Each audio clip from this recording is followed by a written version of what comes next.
So, jetzt gucken wir nochmal, ob das funktioniert. Ja. Okay. Na gut. Tja, das hat sich wohl aufgehängt. Ich versuche jetzt wieder die Stelle zu kriegen, wo wir aufgehört haben. Spiel laden. Das war das hier, 20:50 Uhr. Müsste dort gewesen sein. Ich versuche wieder dort hier zurückzukommen. Okay, ich probiere es jetzt einfach nochmal so, wieder hier zurückzukommen. Weil anscheinend hat sich hier wirklich das Stream aufgehängt. Keine Ahnung, was der Abgang ist. Irgendwie scheint es mit dem Internet Probleme geben zu haben. Auf dem PC wiederum lief das Internet einwandfrei. Deswegen keine Ahnung, die PlayStation 4 wird wahrscheinlich einen Schluck aufgehabt haben oder sowas. Und natürlich in einem Gebiet, wo ich einfach nicht speichern konnte. Das ist schon etwas doof, weswegen ich jetzt halt auf diesen auf diesen Autopunkt hier zurückgreifen muss. Genau das hier. So. Hier mache ich jetzt auf jeden Fall erstmal eine Pause und da hat es aufgehört bei mir. Ich weiß nicht, ob das bei euch so war, dass es hier auch aufgehört hat. Ab dem Zeitpunkt, wo ich diese Union-Karte aufgenommen habe und die ruhelose weggerannt sind, hat es dann bei mir die Benachrichtigung gegeben, dass der Stream unterbrochen wird. Deswegen, sorry an der Stelle, das kann also mal wieder passieren, wenn das Internet so besonders gut ist. Und da bitte ich um Verzeihung, wie gesagt, das kann immer mal wieder passieren. Deswegen nicht die Flinte ins Korn werfen. Ich mache auch immer den Neustart so bald wie möglich. Und jetzt warte ich erstmal, bis die Leute sich einigermaßen hier wieder eingefunden haben. Wie gesagt, es kann immer mal wieder passieren. Es hat einen Schluck aufgegeben in der PlayStation. Salva. Ja, es hat wahrscheinlich einen Schlicksack gegeben, einen Schluck aufgegeben bei der PlayStation. Die Übertragung ist auf einmal ruckartig abgebrochen worden. Kann passieren. Kann einfach passieren. Tut mir leid. Ich hoffe, ich habe in etwa so die Stelle erwischt für euch, ab wo es dann wirklich aufgehört hat. Weil das war so in etwa der Bereich, ich nehme die Union-Karte an mich und die ruhelose rennen weg. Und ja. Das ist in etwa so die Stelle gewesen für mich. Heieiei. Okay. Dann trinke ich jetzt nochmal einen Schluck.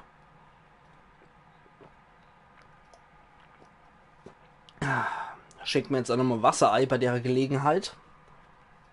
Wenn ich sowieso nochmal auf die Leute warten muss, die wieder zurückkommen. Also so circa 5 Minuten würde ich noch warten. Und dann wieder weitermache. Es tut mir halt leid um die jetzt auch wirklich so schön kommentiert haben die ganze Zeit. Und schön mit dabei waren. Und jetzt sowas. Bei mir jetzt aufgehört, als du Klappe in der Werkstatt aufgemacht hast. Okay. Ja krass. Was ist denn so passiert seitdem? Ich bin die Werkstatt runter. Ich habe, ja, Stream Nummer 6 so in etwa. Und ich bin runtergegangen bei der Werkstatt. Bin dann hier wieder unter A gekommen. Und habe dann dort wieder einen Resonanzpunkt mit einer Erinnerung gehabt, wo 2 Leute sich miteinander unterhalten haben. Einer von Mobius, der einen Einwohner aus Union abgeknallt hat, obwohl es sein bester Freund war. Dann bin ich jetzt hier durchgekraxelt und habe hier eine Schlüsselkarte auf Cover. So, ja, so typische Schlüsselkarte, wie man die halt kennt. Und da soll man Union-Punkte angeblich finden können damit, beziehungsweise so Verstecke öffnen können damit. Und dann habe ich die Karte aufgenommen und hier waren jede Menge Ruhelose und die sind wie der Teufel weggerannt. Und jetzt steige ich hier mal wieder ein. So. Und da haben wir schon den nächsten Kasper. Und der wollte was von uns. So. So wird ein Schuh draus. Okay, hier unten drunter durchkriechen können wir wohl nicht.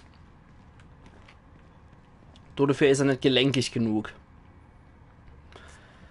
Union Sicherheitskarte. Moment. Was ist das? B34. Damit können wir aufmachen. B34. Ja, aber, Moment. B34. Ich verstehe es irgendwie nicht. Bei B34 sind wir bei 5. 534 oder was? 534? Keine Ahnung. Also ich weiß nicht, wie ich das jetzt zu bedienen habe. Da immer B34. Und da ist eine 5 noch dabei. Oh Mann. Wenn man so blöd was sowas ist. Meine Güte. Also wie gesagt, sorry nochmal an alle, die jetzt erst wieder zugeschaltet haben. Das hat wahrscheinlich ein kleiner Schlicksack, ein kleiner Schluck aufgegeben bei meiner PS4. Und ja. 9676? Warum 9676? Erklär mir das mal. 9676? 9676? Warum? Warum, du Zauberer? Ich hab's irgendwie nicht richtig kapiert mit der Card. Hochwertige Waffenteile, ausgezeichnet. Da haben wir noch einen Medizinkoffer. Pistole, Munition ist auch wieder dabei. Ausgezeichnet. Ja, ich hoffe, es klappt das mal wieder besser. Dass der Stream das mal besser hält. Beim letzten Mal habe ich es ja auch 4 Stunden am Stück gepackt. Ich meine, es kann ja auch so und so. Genau. Bericht Nummer 00592. Anfrage zur Entsorgung von Mobius Operative Nummer 073. Namen Union Ted Sisson. Der Streamabbruch hätte so eine To Be Continued Meme sein können, ja. Betreff Vorfallsbericht. Nicht aufstoße. Etwa gegen 14:30 Uhr betrat Einwohner Nummer 00253, Namen Union Jonathan Stevens, unerlaubt den Mobius-Bereich und hatte Zugang zu vertraulichem Material. Die Gefangennahme und Neuprogrammierung war leider keine Option. Einleitung von Zeta 5 Notfallmaßnahmen erforderlich. Bitte Entsorgungseinheit bei Union Auto Repair. Information 10 von 40. Und was ist hier drin? Online und... Ui, was ist denn das Schickes? Schick sieht's immer aus. Explosivbolzen. Der Sprengkopf auf diesem Armbrustbolzen explodiert bei Aktivierung mit einer heftigen Schrapnellsalve, die in der Umgebung Schaden verursacht. Du solltest bei der Explosion lieber nicht in der Nähe sein. Explosivbolzen können durch Kombination von Nägeln und Schießpulver hergestellt werden. In der einen Reihe siehst du den Buchstaben, in der anderen musst du die Zahlen ablesen. Bei B34 ist es 396, 476. Kablui. Was ist du Kablui? Okay, alles klar. Bei B34 ist es 3 und bei 396, okay. Bei 4. Ah, okay. Okay, ja, das habe ich nicht so wirklich kapiert, aber gut.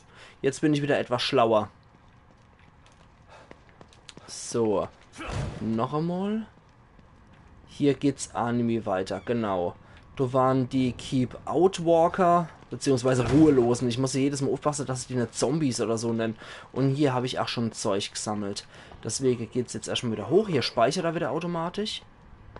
Und da ist auch wieder was. Kann ich die Dinger nicht entschärfen? Mitchell Sons Constructions. Ah, da kam ich vorher nicht rein. Kann ich die nicht wie bei The Evil Within 1 nicht einfach entschärfen, die Dinger?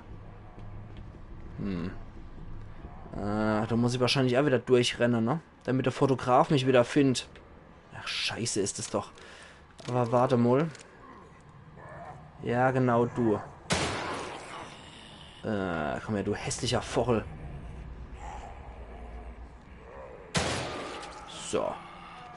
Gut.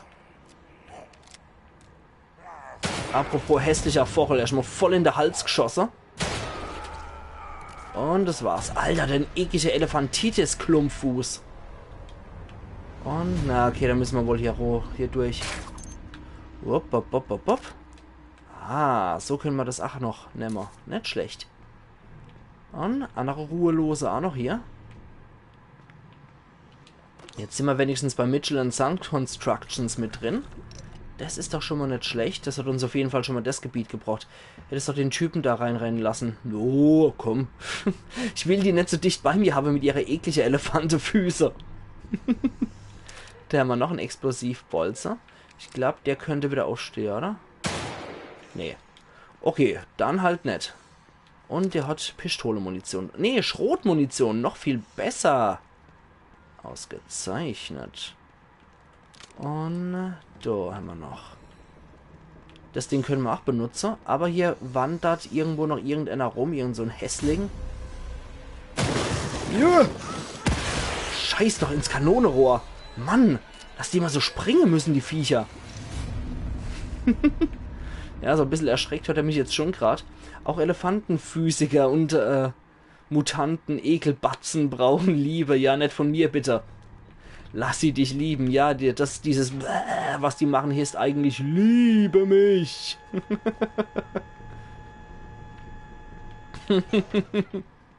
Ach ja, wie bei American Dad. Machst du das auch bei Beerdigungen? Ich glaube, der könnte wieder aufstehen. Ja, doppelt gemoppelt hält besser. Und es kommt immer drauf an, wer das ist, ne? Der da gerade niedergemacht und bestattet wird. Leichenschänder. Nee, sorry, ich will halt einfach nur bei solchen Horrorspielen, will ich einfach böse Überraschungen haben. Du schieße ich doch lieber auf die Leute, die am Boden sind, nochmal drauf. Bei, ich glaube, insgesamt 4 Ruhelose habe ich mittlerweile schon so erwischt, die mich sonst arg falle hätten. Das kommt gut auf jeder Trauerfeier. Geh ich mit dem Schraubeschlüssel hier und erstmal in den Kopf rein.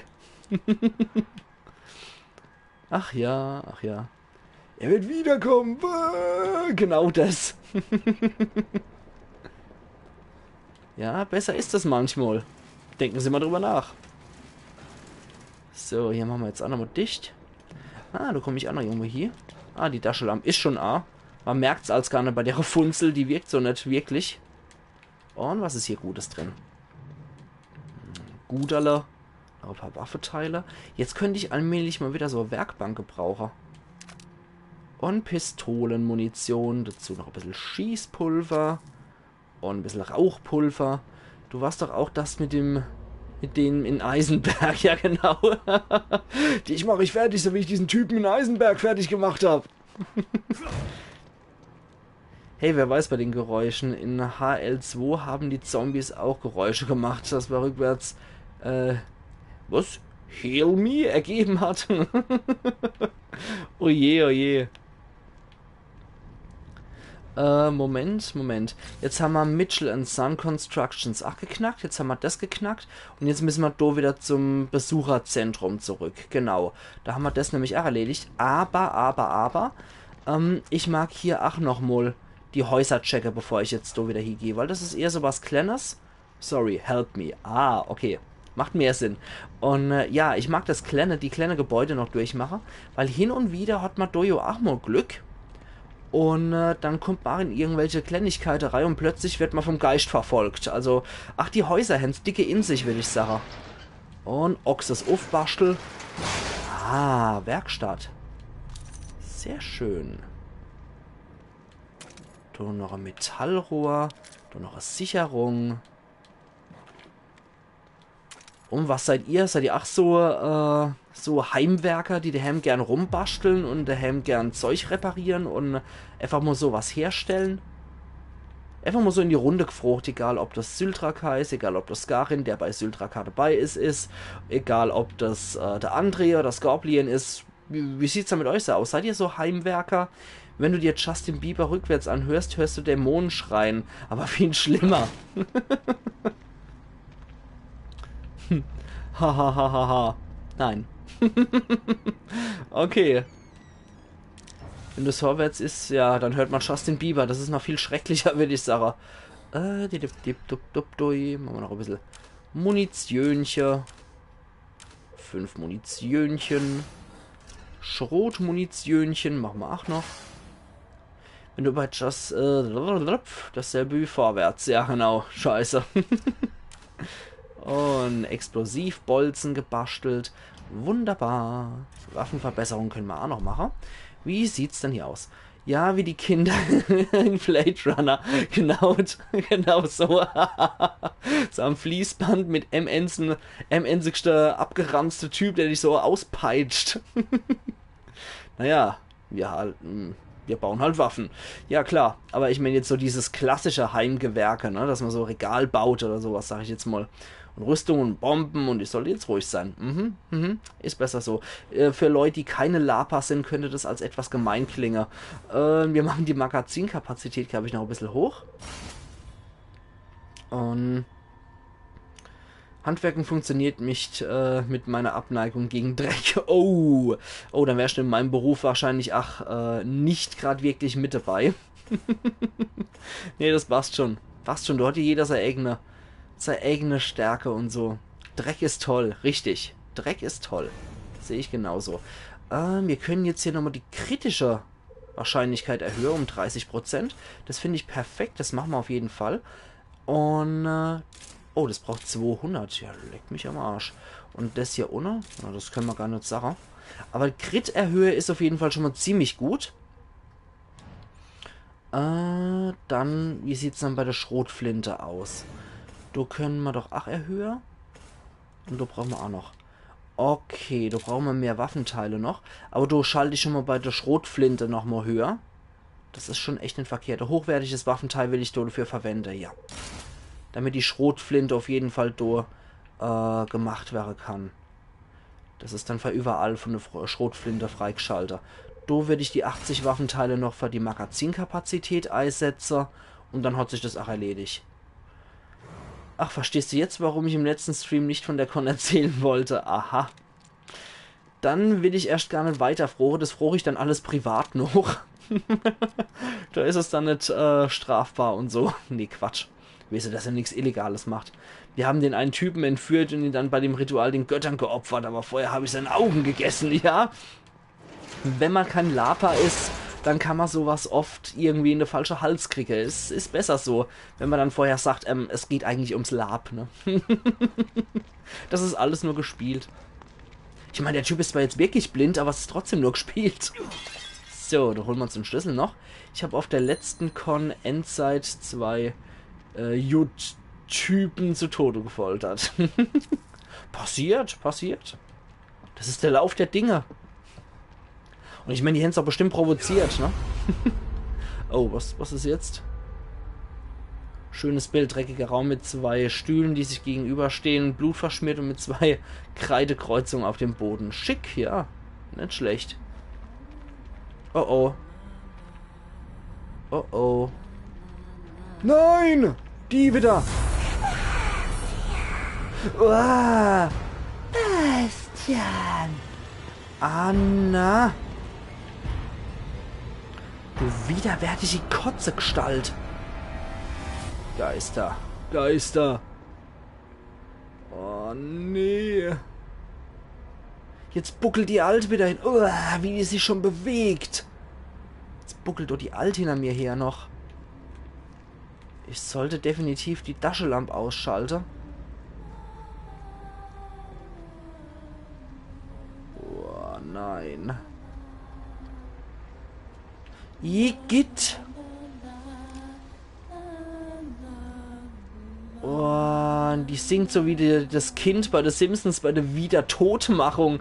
La la la la la la la la la la. So total psycho. Oh nein, ich will nicht, dass du mich seht. Geh weg. Nein. Alter, verpiss dich, ich will hier nicht bei dir sein.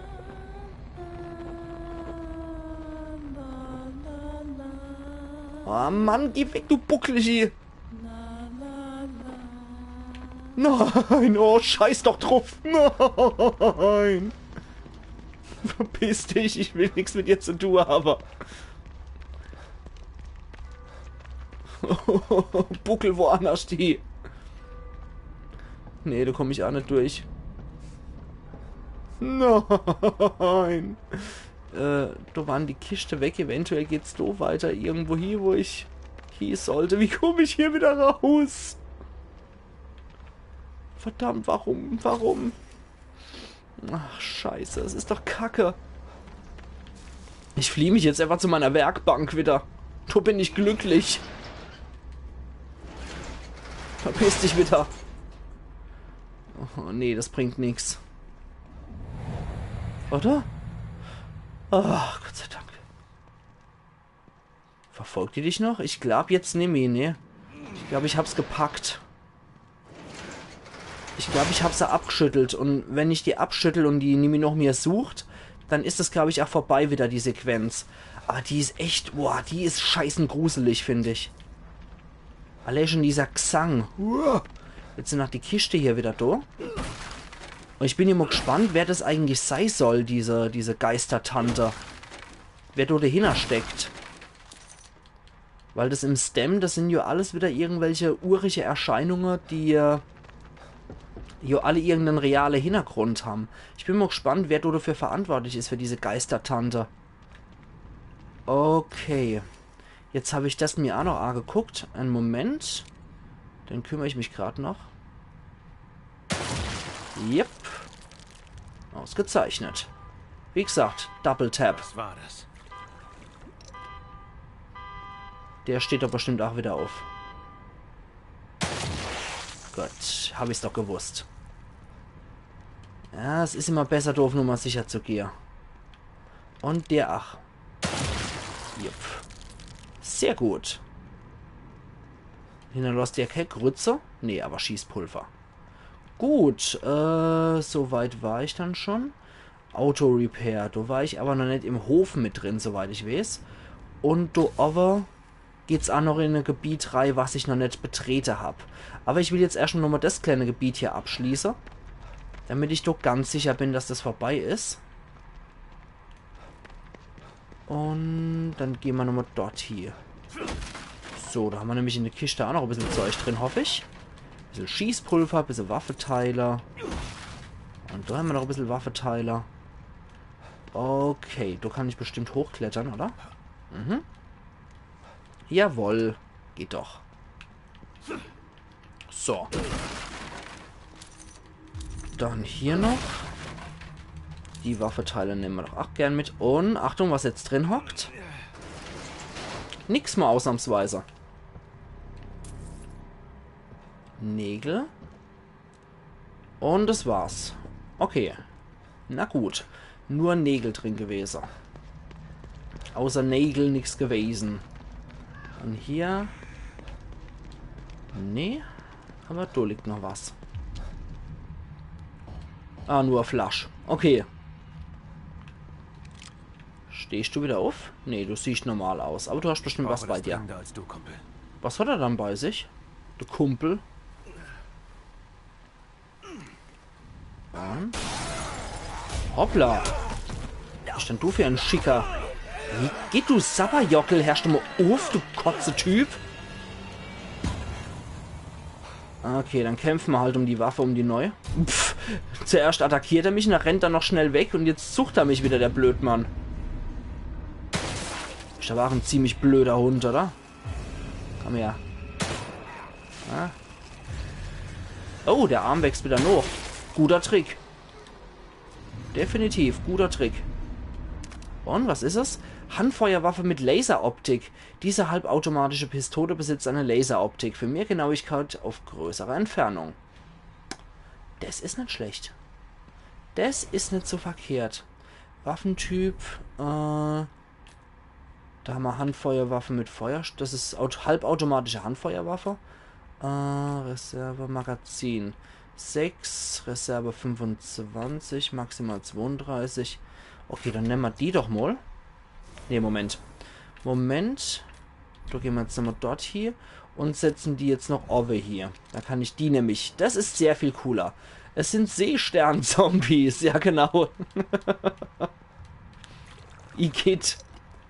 Ja, das mal Pilze, sondern Seesterne. Öfters mal was Neues. Und gerade um so Pistole, muss ich sagen, bin ich jetzt sehr dankbar. Weil gerade ich, der nicht so besonders gut im Ziele ist, kann sowas extrem gut gebrauchen. Und drauf und der Wetter.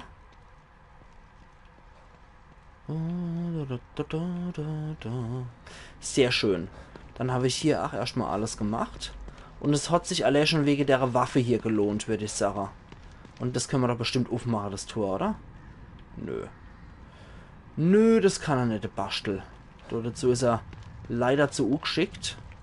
Und rauskommen wir bestimmt hier drüber, oder? Und... Jo, sehr schön. Okay, dann gehen wir jetzt wieder zurück zum Besucherzentrum, nachdem wir die Gegend hier abgegrast haben. Gerade nochmal auf der Karte Lucky machen. Soweit haben wir alles. Also das Gebiet ist relativ sauber hier. Da werde ich gerade nochmal... Moment, wo war das Besucherzentrum nochmal? Ja. Würde ich gerade jetzt hier nochmal ein bisschen querfeldein gehen. Und mal hier den Bereich nochmal genauer angucken. Okay.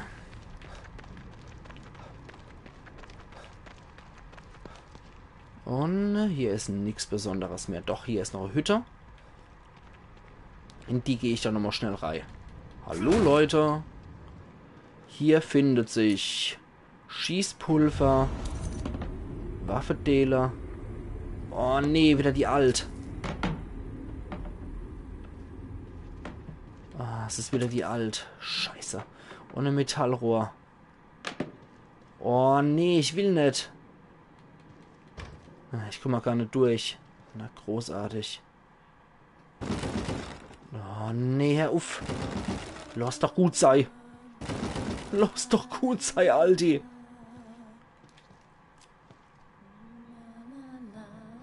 Oh Gott, nee, die kommt immer näher. Ich komme hier nicht raus. Oh, wie disharmonisch die auch singt. Noch voll abgeschmiert dabei. Und? Alles wieder okay? Okay, gut. Meine Fresse, das war nur ein bisschen Angst gemacht jetzt anscheinend. Solange die nicht ständig auftaucht, ist ja alles in Ordnung. Und kaputt. Ich finde es auch schön bei The Evil Within 2, dass man einen Waffetyp generell aufmotzt und nicht immer nur eine spezielle Waffe, sondern der ganze Waffetyp. Das ist schon ziemlich cool gemacht. Okay, zuerst du. Ja, und dann du. Es sieht aus, als ob das genau das wäre, was ihr jetzt bräuchtet. Mistviecher. Okay. Hier noch ein bisschen Schlapper bei sich. Den Schlapper hole ich mir natürlich ja mit. Und der hat auch noch was Cooles bei sich. Und zwar... was holt er denn? Schrotmunition. Cool. Nee, Quatsch. Das wollte ich doch gar nicht. Die Dinger kann er eh nicht einschlagen. Dann gucke ich mich da nochmal bei der Hütte hier um. Und... ist hier eventuell auf? Natürlich nicht. Okay. Und wie schaut's hier noch aus? Ups. Da ist jemand in Schwierigkeiten. Oh, das sieht nicht so gut aus. Diese Dinger bringen sie um, wenn ich nichts tue. Ja, dann gehe ich nochmal hinterher. Servus, Jungs. Ups. Herrst du mal auf. Herrst du doch mal auf. Pfui. Gehst du weg. Gesicht Rian. So, das war ein Zufallstreffer. Das war auch nicht schlecht. Aber dem wachsen hier die Koralle aus dem Gesicht. Ups. Nichts mehr drin im Magazin. What? Blöder Korallekopf. Meine Fresse. So, das ist als Arm mit drin. Gewittert du nach Keidel noch einmal. Und da ist noch so einer. Oder Annie. Und geht doch. 344 Cheddar Avenue. Gerade mal auf der Karte gucken. Eigentlich war das Gebiet schon gesäubert von mir, aber ja, warum auch nicht? Säubern wir es halt noch einmal. Wo ist die Frau jetzt hier gerannt? Hier? Oder? Alles gut, Sie sind tot. Bitte machen Sie auf. Ich habe ein paar Fragen an Sie. Und? Hallo? Die lebt noch richtig, oder? Man schießt den Leuten doch nicht in den Schwanz. Nichts aus der South Park-Episode gelernt. Vielleicht will ich's so. Ich meine, die Ruhelose, die hätten so verdient. Widerliche Viecher. Und als ob die denn noch brauchen würden.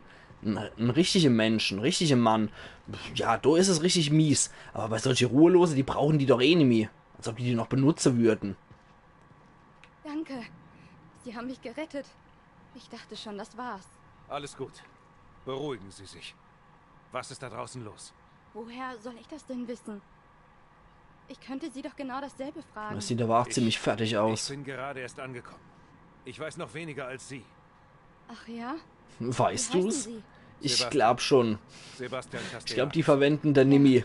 Dann wissen Sie mehr als ich. Ich weiß nicht mal mehr meinen Namen. Oder welcher Tag heute ist. Oder wo ich überhaupt bin. Gott, was ist nur los mit mir? Versuchen Sie, sich an irgendwas zu erinnern. Gerade saß ich noch bei dieser asiatischen Ärztin im Sprechzimmer. Und auf einmal bin ich in dieser fremden Stadt, habe fremde Sachen an und dieser Kerl sagt, er sei mein Ehemann. Und Ich hoffe, dass den ich abhauen Dungeon sehe ich soll. nie. Ich bin nicht mal verheiratet. Nichts hier ist real. Unmöglich. Ja, ich glaube schon auch, dass die Ruhelose auf Folter stehen, aber ich glaube, die können sie nämlich so richtig artikulieren, dass sie das machen. Jetzt gehen wir aus dem Weg, Mädel. Ich will hier erstmal hier dein... Geh doch mal weg. Ich mag doch erstmal hier dein Vorräteholer. Kletter Ich doch mal möchte drauf. Sie etwas fragen. Ich suche meine Tochter. Sie ist erst 6. Und sie heißt Lilly. Da draußen waren keine Kinder. Nur diese Dinger. Verdammt. 6 Jahre alt? Oh, das tut mir leid. Arme Kleine. Ganz allein da draußen. Ich wünschte, ich könnte ihnen helfen. Ich auch. Aber ich gebe nicht Ja, auf, mit der bis ich sie endlosen gefunden habe. Regeneration ist ja viel möglich. Sie sind also erst vor kurzem hier aufgewacht? Stunden, Tage, ich weiß es nicht. Das Letzte, woran ich mich erinnere, ist dieses Sprechzimmer. Soll ich es erschießen, dann kann ich auch die Waffe nehmen. Meldete ich mich freiwillig für diese Schlafstudie.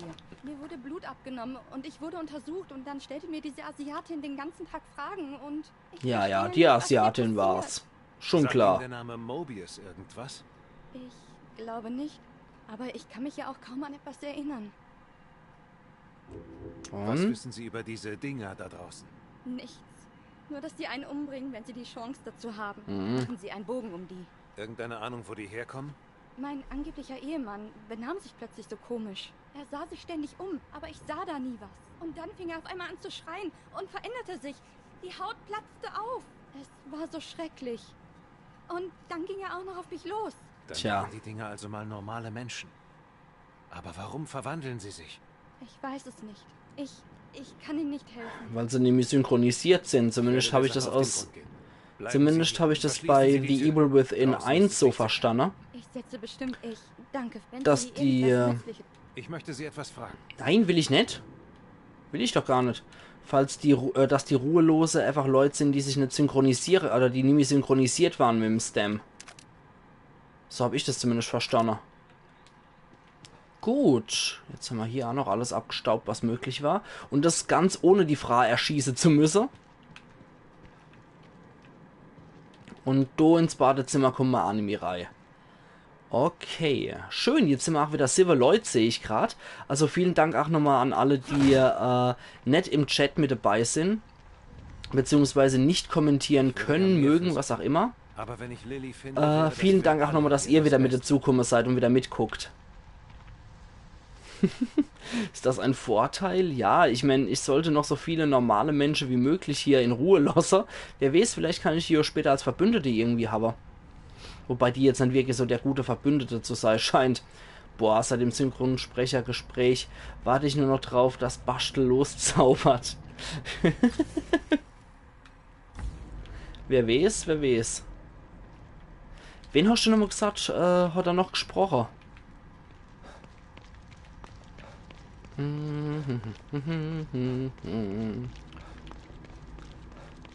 Moment, ich wollte ja sowieso auch nochmal bei dem Lagerhaus vorbei gucken, wo es nicht richtig geklappt hat. Aber eventuell ist es ja das, wo der Resonanzpunkt jetzt wieder ist.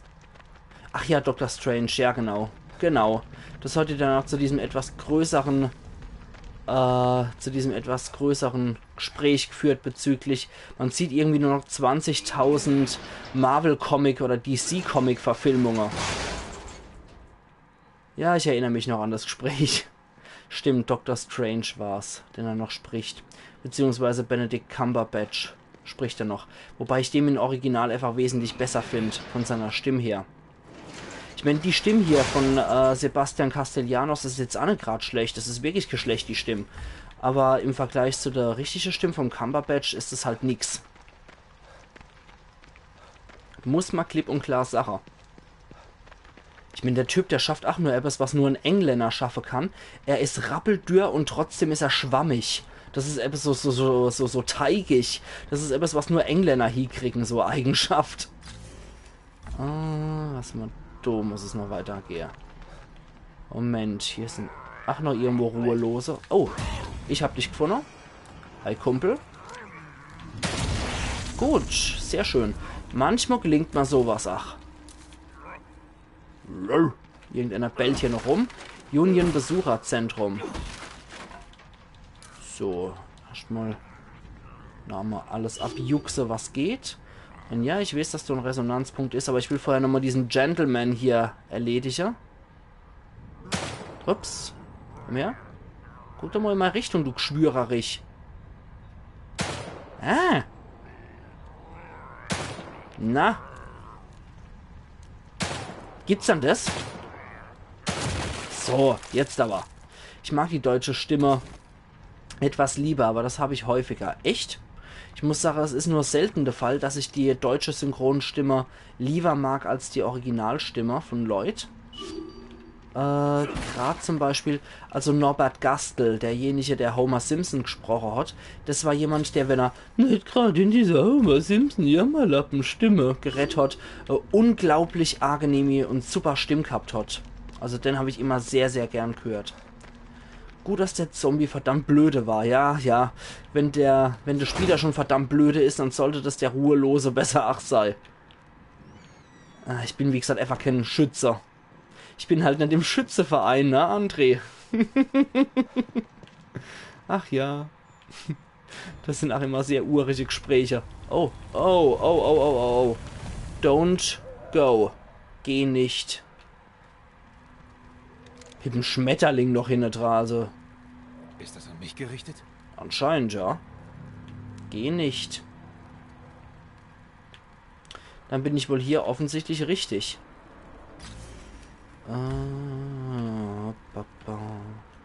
Gehen wir doch mal da entlang. Ich meine, hier kreischt's ja auch so sympathisch. Ryan Turner. Ja, von dem haben wir auch schon was gehört, glaube ich, oder? Ja. Oh, da ist auch unser Künstler wieder. Also bei Cartoons oder Anime habe ich keine festgelegte Vorliebe. Da finde ich meistens die japanische Stimme besser bei Anime. Einfach weil auch die Seiyuu, die Sprecher, auf die Rolle zugeschnitten sind. Von daher, also so ein Mangaka, der überlegt sich ja schon im Vorfeld, welcher Seiyuu könnte dazu passen. Das ist schon ganz cool. Das ist eigentlich schon wieder so Kunst. Bei Film klingt mir die Synchronisierte etwas klarer. Okay, das kommt immer auf den Film drauf an, das kommt immer auf den Synchronsprecher drauf an. Je nachdem, was für Stimme das ist, je nachdem, was das für ein Film ist. Und diese Handschrift. Er schon wieder. Wieder so ein Kopfschuss. Ein glatter. Und erstmal hier die Resonanz wieder. Hey, Mann, lassen Sie mich einfach gehen. Ich kann Sie in Sicherheit bringen. Wir haben Vorräte. Kommen Sie einfach mit, ich bringe Sie hier raus. Sicherheit? Was ist daran so interessant? Warum sollte ich hier weg wollen? Dieser Ort ist noch nicht vollendet, aber bald wird er perfekt sein. Ich brauche nur meine Muse und ihr Blut. Blut? Was zur Hölle stimmt nicht mit Ihnen? Nicht bewegen. Oh, Scheiße. Oh, Scheiße.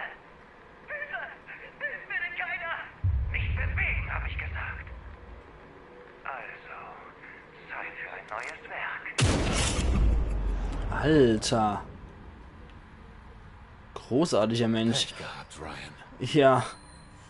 Erinnerungsfragmente 6 von 24 und 500 Gel. Also, was ich meine, die originalen Szenen ja am Set und sprechen dort im Raum. Ist zwar natürlich nachgebessert, aber klingt einfach anders. Ja, das mag schon sein, aber trotzdem klingt mir das auch gerade authentischer, während die Synchronisation oft auch sehr gekünstelt wirken kann. Soll also Kunst sein? Ist eher eine Hinrichtung. Eieiei. Die Musik dann auch noch dazu. Noch ein Kommunikator. Muss Ryan gehören. Sieht so aus. Mitglieder des Mobius-Teams. Haben vielleicht was Nützliches dabei. Ja, Turners Kommunikatorprotokoll. Das neueste vom Kommunikator aufgezeichnete Protokoll. Turner. Ich habe meinen Kommunikator so umgebaut, dass es Signale von Einheitszerebralchips empfängt. Ich konnte die Standorte der verbliebenen Mitglieder des Sicherheitsteams oder was von ihnen übrig ist in Erfahrung bringen. Sie haben bestimmt Vorräte dabei, mit denen sie ja jetzt eh nichts mehr anfangen können. Diese ganzen Chips, die aus toten Gehirnen senden. Ich mag gekünstelt. Je übernatürlicher, desto besser. Okay. Nee, ich finde es eher natürlicher besser, muss ich sagen. Wenn das auch wirklich eher so, ja, passt. Und nicht, wenn ich jetzt so die Lippen bewege und dazu spricht dann jemand so, irgendwie so total übertrieben drüber. Nee, das ist einfach nicht mein Fall. Da höre ich mich da lieber so mit so einem, ja, mit seiner Umgebungsgeräusche halt noch mit dazu. Das ist einfach natürlicher, das passt besser. Die Standort von der Tote, genau, wurden hinzugefügt. Okay, dann wollte ich jetzt auch noch bei der Lagerhalle nochmal vorbeigucken. Uiuiui, der ist schon wieder. Verdammt, wo ist der hin? Das kann ich jetzt aber erst knicken, dass ich in Union wieder unterwegs bin. Aber ich habe meine Waffe wenigstens. Alter Falter. Und was ist hier? Nur ein Feuerlöscher. Irgendwie hätte ich ja damit rechnen müssen, dass das wieder kommt. Dass dieser Spinner jetzt hier wieder rumschießt und rumknipst. Oh Mann, ich bin immer gespannt, wann wir denn mal im Echt begegnen. Ups, war ja irgendwie logisch, ach. Jetzt sind wir wenigstens in so einem Zwischending, wo wir auch kämpfen können, nicht einfach nur fliehen.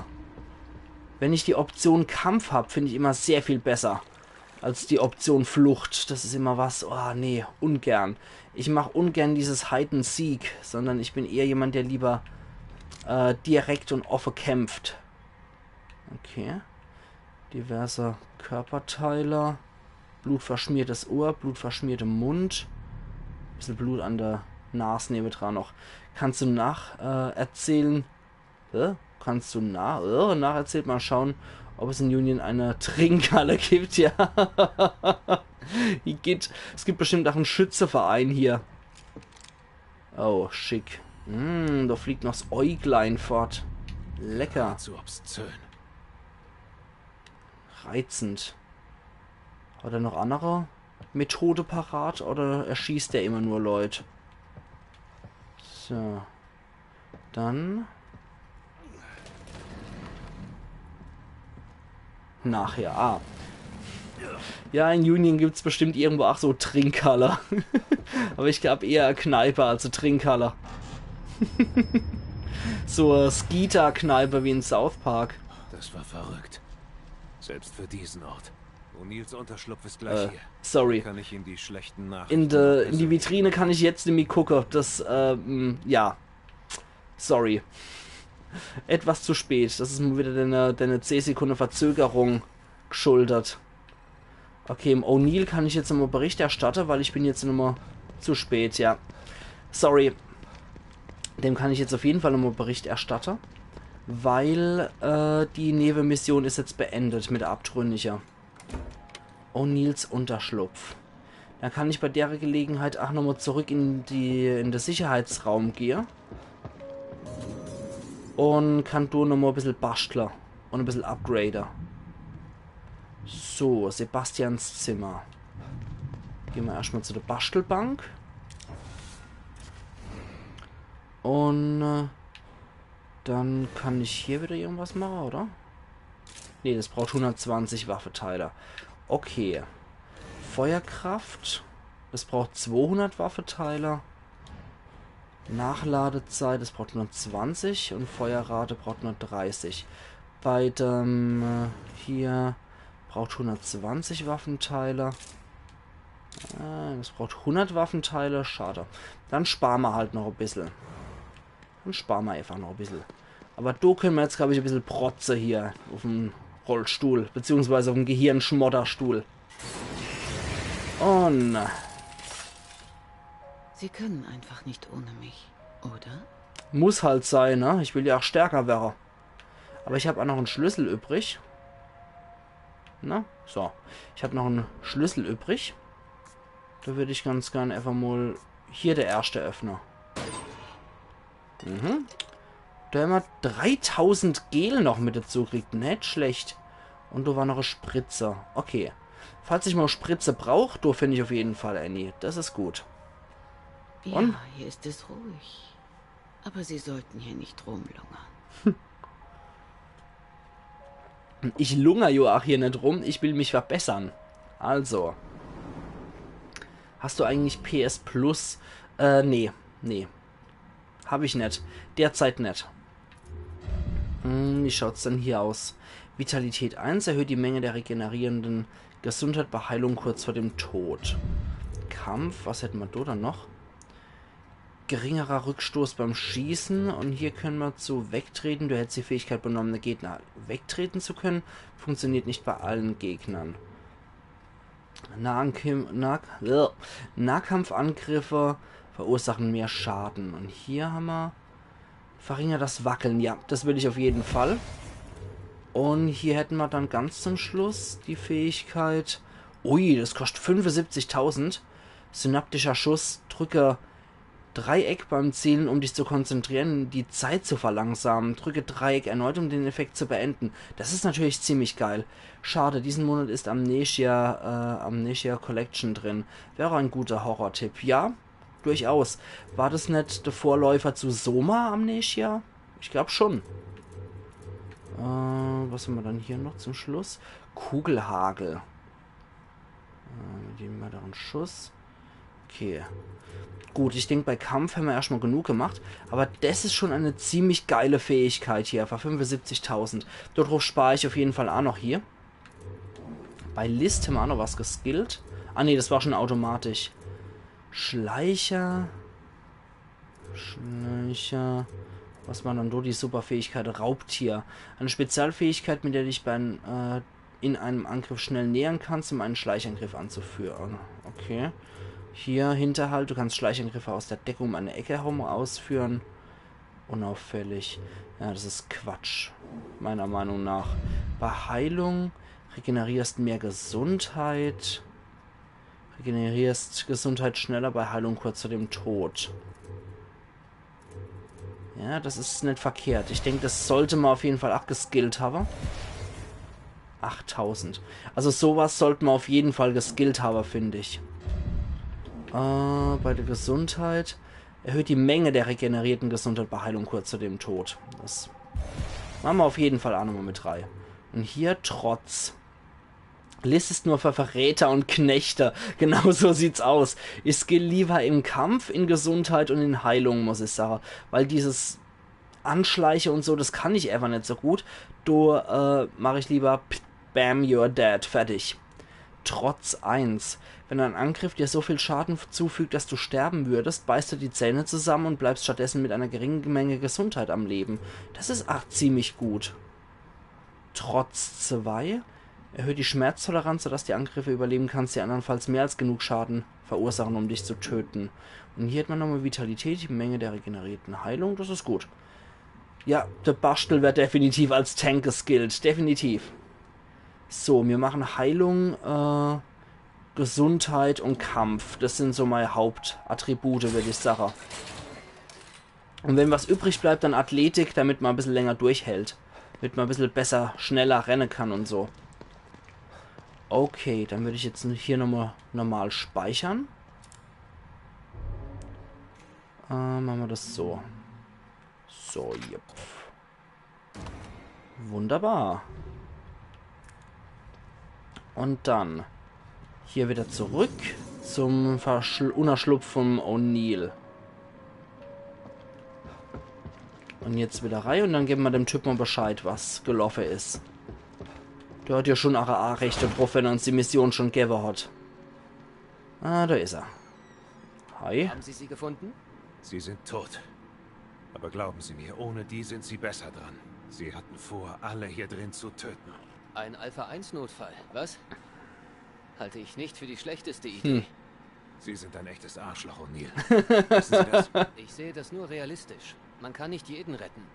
Ist einfach nicht möglich. Die Notfallpläne gibt es nicht ohne Grund. Hätten Sie diese kranke Maschine nicht gebaut, wären überhaupt keine Notfallpläne nötig gewesen. Evo. Vielleicht. Aber das, was sie geschaffen haben, ist ziemlich beeindruckend. Immer noch der Firma ergeben. Was? Hoffentlich macht sich Ihre Loyalität bezahlt. Denn gerade sieht es so aus, als würden Sie einen Scheiß auf Sie geben. Was meinen Sie damit? Sie haben sie doch hier reingeschickt. Tut mir leid. Ich wollte Sie nicht verärgern. Hier. Ja, ich bring auch jeden um. Genau. Jetzt habe ich Waffenteile dafür gekriegt. Trophäe erhalten. Verstärkung kannst du vergessen. Erst nochmal einen Kaffee trinke. Ah, ja. Da hat bestimmt so ein schöner, rostiger Beigeschmack. Ja, Moschee aus dem 1 Liter Butzämer getrunken. Geiler Scheiß. Und was haben wir dann hier noch? Speichern können wir hier auch noch. Haben wir aber schon Werkbank haben wir 8. Das ist ein bisschen doppelt gemoppelt, aber so what?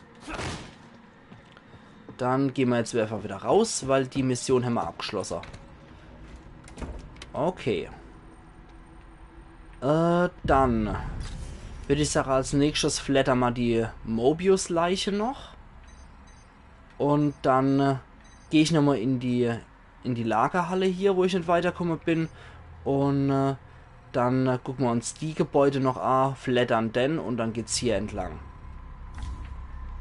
Das wäre so der grobe Plan. Und so. Dann ging es dann hier weiter. Da müsste auch dieser tote Mobius-Typ in der Stroß sein, genau. Und ich denke, ich habe mich jetzt eigentlich auch soweit ganz gut geskillt. Der Massenmord an der Ruhelose hier, der hat sich offensichtlich ausgezahlt. Mit dem Gel. Ich gehe auch immer mit einem Tritt gegen die Tür raus, gewährleiste aus gewöhnlichen Räumen raus. Ja, natürlich, man muss ja irgendwie ein bisschen Eindruck schinden, oder? Man muss ja auch zeigen, wer man ist. Der rote Kreis ist übrigens die Hauptquest. Ja, das ist mir schon klar, dass er das ist. Dass das hier die Hauptquest ist. Das war mir schon bewusst. Dann müsste das hier auch wieder der tote Moby sein. Und was hat er bei sich? Das ist immer das Wichtigste. Pistolenmunition. Okay, den haben wir aber schon vorher entdeckt. Aber jetzt ist er nämlich auf der Karte mit drauf. Just saying, ja. Ich bin auch um jeden Kommentar dankbar, das weißt du auch. Je nachdem, ob du das bist oder ob das Garin ist. Oder ob der jetzt einfach nur denkt, Alter, jetzt haben wir endlich auf wieder Scheiße. Ich will den nämlich gucken, das ist langweilig. Und außerdem nervt der. Dann haben wir hier noch ein bisschen Pistolenmunition. Und jetzt will ich es hier nochmal probieren. Einfach nochmal reingehen und gucke, was ich hier verpasst habe. Sie. Wie sie. So, noch einmal. Noch einmal gucke, ob ich hier nicht irgendwie weiter durchkomme. Da habe ich hier irgendeinen Scheiß anscheinend nicht richtig kapiert.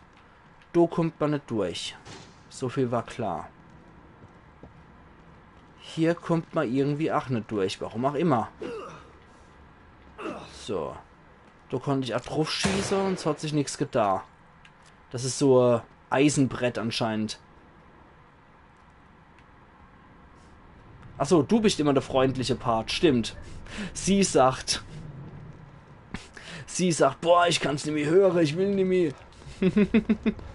Und du sagst, ah nee, komm, jetzt lass ihn doch mal erzählen, ist doch in Ordnung. Der will doch nur spielen.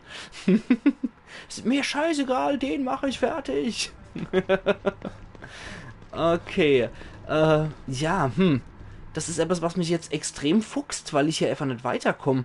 Weil, ich meine, man hat sich jetzt, Sakrileg, man hat sich jetzt extra hier extra durchgeprügelt mit der Stromleitung und so. Und dann kommt man nur bis dorthin, das kann ich mir irgendwie schlecht vorstellen. Also, irgendwie muss ich doch auch da rüberkommen auf die Seite. Nee, was Explosives habe ich leider nicht parat. Ich kann nur noch mal gucken in meiner Bauchtasche, die ich so bei mir rumtrage. Improvisieren. Was ist dann? Ah, improvisieren, dann kann ich einfach nur basteln. Ah, halte mal die Gaula. Ich habe doch hier mal explosiv Bolzen. So, probieren wir doch mal die aus. Pff, okay. Das hat nichts gebracht. Noch einmal. Na, schieß doch drauf. So. Und jetzt probieren wir das Ding mal zu sprengen. So. Okay, jetzt probieren wir das Ding zu sprengen. Achtung. Moment. Lieber nicht so nur. Ich habe jetzt mittlerweile ein gutes Ding zum Zieler. Also. Und... Das gibt's doch nicht. Was ist denn das für ein Brett, bitte? Also, jetzt hört's aber auf. Also, auch mit dem Ding kommt man nicht durch. Gibt's doch gar nicht. Das kann man doch kein Mensch erzählen, dass das Brett so wirklich sowas aushält. Weg, es gibt auch Bereiche, die sind noch nicht begehbar. Das ist mal ein Brett. Qualität, ja. Achso, weil du der spätere Plot erst kommt. Na gut, das hat mich jetzt trotzdem... Ja, Hauptplot, bla bla. Das hat mich jetzt trotzdem gefuchst, dass ich hier einfach nicht durchkomme. Na gut, dann muss es wohl so sein. Da du wahrscheinlich irgendwie noch ein bisschen gespickt hast, wie es weitergeht. Glaube ich dir mal an der Stelle. Und geh jetzt nochmal hier entlang. Du hast nämlich noch einen toten Moby. Ach, geh doch drüber, das ist doch nur Stacheldraht. Ach, mindestens. Haben wir hier noch was zum Mitnehmen? Ah ja. Bisschen Pistolenmunition zum Spieler. So. Dann gehen wir mal hier über das Stacheldraht, weil der feine Herr Baron hier nicht über das Stacheldraht klettern will. Da war noch was. Mach doch mal die Hauptquest. Ja, ja, ja. Ich mache jetzt erstmal hier die ganze Sidequests, die noch möglich waren. Und... Ah, ihr prügelt euch gerade wieder um die Tastatur, merke ich. Ich mag jetzt erst noch die 2 tote Mobys einsammeln. Und noch hier zum Unerschlupf kurz. Und dann geht's auch wieder weiter, würde ich sagen. So. Wo ist er dann, der Moby? Ja, hier müsste er irgendwo liegen. Nice to see you. Und was popelt da wieder eine Mülltonne rum? Eine Flasche da gefunden. Nee, Schießpulver da gefunden, noch besser. Hauptquest. Halt die Gosch. Was haben wir dann hier noch Schickes? Waffenteile. Schießpulver. Und dann sonst ist Yankee, du Blindfisch, du hast wieder nichts gesehen, du hast wieder nichts gefunden. Deswegen, ich gucke mich hier um. Nee. Normal. Okay. Und? Ja, okay. Wenn dem so ist. Jiha! Jiha! So. Damit es einfach von meiner Karte runter ist, dass ich den Typ geflattert habe. So. Das war jetzt zwar etwas sinnlos, aber muss hin und wieder auch mal sein. Oh, hi. Was bist denn du für ein Hässling? Alter, bist du... Ups. Alter, bist du ekelhaft. Verreck doch. Du bist ja noch so einer, der hat auch noch einen Molly bei sich. Hör auf. Schmeiß da nicht mit Molotow-Cocktails. Du bist doch allergisch gegen Feuer, du dummer Hund. Blödian. Das ist auch jetzt so fu. So ein dummer Hund. Und wie der Texaner, genauso. 5000 Gel gibt's doch aber 3. Hallo. Ich würde gerne noch ein bisschen werkeln. Hauptsache, dass ich die Hauptquest nicht machen muss. So, und was haben wir dann hier noch? Ich wollte noch auf irgendwas hier sparen. Genau, hier wollte ich auf den Schaden noch hier sparen. 120 und das kostet mich 100. Machen wir den Schaden und den Crit. Perfekt. Okay, jetzt ist auch meine Schrotflinte noch ein bisschen stärker. Und Quatsch, die Armbrust wollte ich gar nicht. Jetzt geht's erst einmal weiter. Genau, dort hier. Jetzt müssen wir uns noch die Reihe, glaube ich, angucken. Hier haben wir ja alles gemacht soweit. Jetzt heißt nur noch die 3 Dinger stehen aus. Und dann nur noch eine Mobius-Leiche. Und dann können wir die Hauptquest machen. Und was ist hier noch drin? Ah nee, das war schon der Gespensterraum, wo die Olle wieder komme ist. Oh Mann. Ich hoffe, die sehe ich nicht so bald. Die ist echt schrecklich. Boah. Genau, da habe ich hier noch die Schimmler fertig gemacht. Apropos. Hiha! Und so. Passt. Das ist nämlich auch noch so ein Mobius-Typ, glaube ich, oder? Gerade nochmal gucke. Wie schaut's aus? Nee. Der war nicht gekennzeichnet. Egal. Du hinten schleicht noch ein. Ih, was ist denn das für einer? Ich schieß mal lieber mal drauf, vorsichtshalber. Oh nee, das ist doch wieder die Alte, oder? Was bist denn du für einer? Gewitter du nach Keitel noch einmal. Oh. Was die einfach Geräusche machen.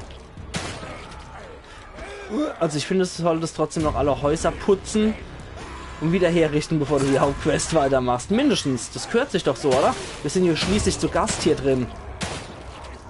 Ey. Jetzt hört's aber auf. So wird das gemacht, du Blödmann.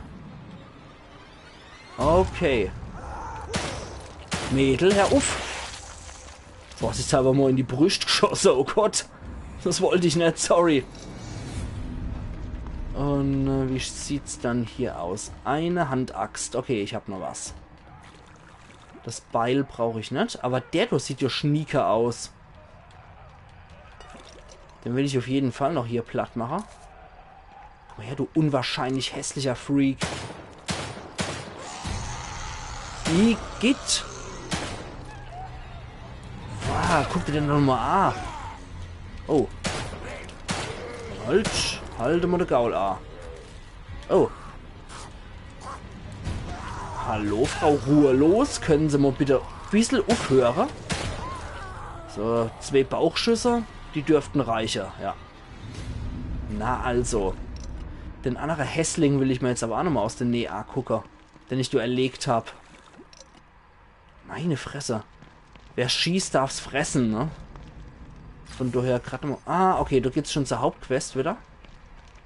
Ich will erst mal gucken, was der Freak bei sich gehabt hat. 1500 Gel. Nicht schlecht. Hey, du.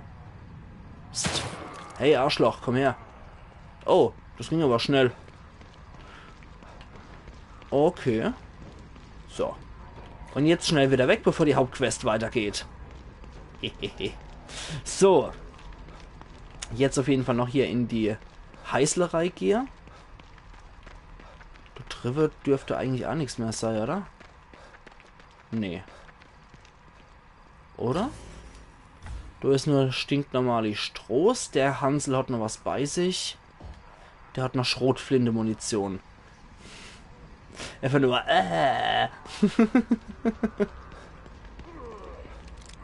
Was ist da mit dir? Der steht in einer Ölpfütze, wie es aussieht. Hey. Psst. Psst. Hey. Hey, Gesichtrian. Na? Es gibt's doch nicht. Stinkt mal langsam. Geht mal die ganze Zeit schon auf die Kletz. Der lebt ja als noch. Gibt's dann das? So. Und 300 Gel hat er auch noch bei sich gehabt. Niemals Gel-Verschwender, beziehungsweise wenn sich die Möglichkeit noch ergibt, sich Gel zu holen, dann auf jeden Fall noch Wahrnehmer. Ach, wenn es die Hauptquest weiter verschiebt. Du könntest das Dorf noch neu besiedeln vor der Hauptquest. Hey, also sorry. Ich weiß noch nicht, ob ihr das nur guckt, damit ich dort durchrenne wie ein Blöder. Oder dass ich auch wirklich noch so viel wie möglich mitnehme, dass ihr so viel wie möglich vom Spiel noch seht. Weil ich mag schon noch sehen, was es so alles noch gibt und was man da noch machen kann. Oh, warte mal. Der Buckelknecht, der lebt doch bestimmt jetzt wieder. Achtung. So. Gut, das war's jetzt auch erstmal mit der Pistole-Munition. Ab jetzt muss ich auf meine Schrotflinte zurückgreifen. Auf jeden Fall hier nochmal reingehe. Da war ich nämlich noch nicht. Und hier haben wir noch einen Schockbolzer. Ach ja, stimmt ja. So war das ja. So, Achtung. Pff, Das war relativ nutzlos. Oh, okay, das hat tatsächlich was gebracht. Warum nicht? Resonanzpunkt wurde protokolliert. Sehr schön. Lad dann auch erstmal hier wieder noch. Aber ich mag jetzt erst nochmal hier was. Und wie schaut's aus? Oh, so schaut's aus. Doch so schlimm. Und jetzt hat. Okay, Türen verriegelt, Fenster gesichert, Strom ausgeschaltet. Hier kommt nichts rein. Nicht mal du, hey! Such dir einen anderen Unterschlupf. Hier ist alles dicht. Kapiert? Scheiße, das ist so krank. Dafür habe ich mich nicht gemeldet. Schon in Ordnung, alles wird gut. Du bist eingeschlossen, Mann. Ich muss nur abwarten. Was war das für ein Geräusch? Wie ist das hier reingekommen? Was zur Hölle ist...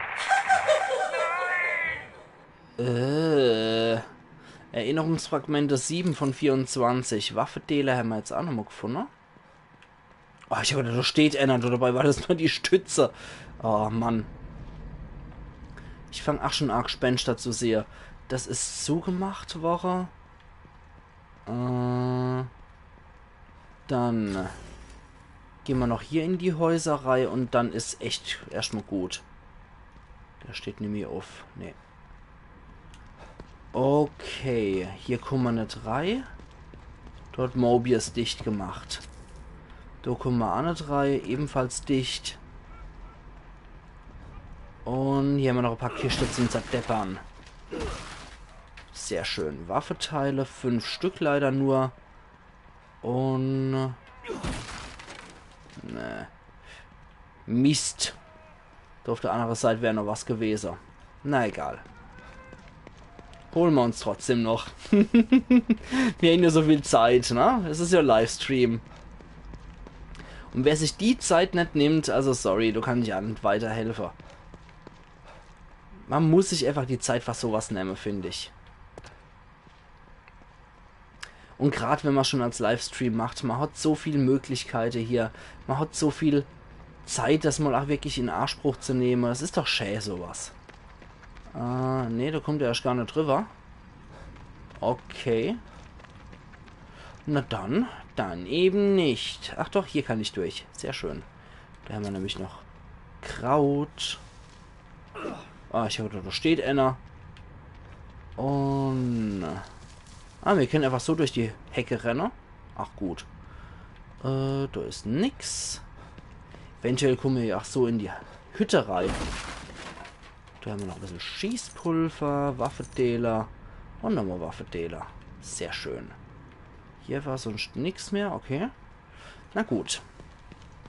Kommen wir so eventuell in die Hütte rein? Nee. Okay, dann bleibt die wohl verschlossen. Ich bin ja mal gespannt, wie viele optionale Gebiete das es so gibt in The Evil Within 2. Ob das einfach nur die ganze Zeit wieder so linear ist wie The Evil Within, der erste. Oder ob das doch hier mehr Gelegenheit bietet, sich einfach mal die Weltart zu gucken. Weil das finde ich persönlich sehr schön. Oh, du ist wieder so einer. Das ist so ein 1500 Grützegeber. Komm mal her, du 1500 Grützegeber. Erstmal den hier weg. Sebastian, ich muss meiner Tochter retten. Rennt noch das ganze Kaff und klaut jeden Scheiß. Ja, genau. So muss das sein. Alter, ist das eklig.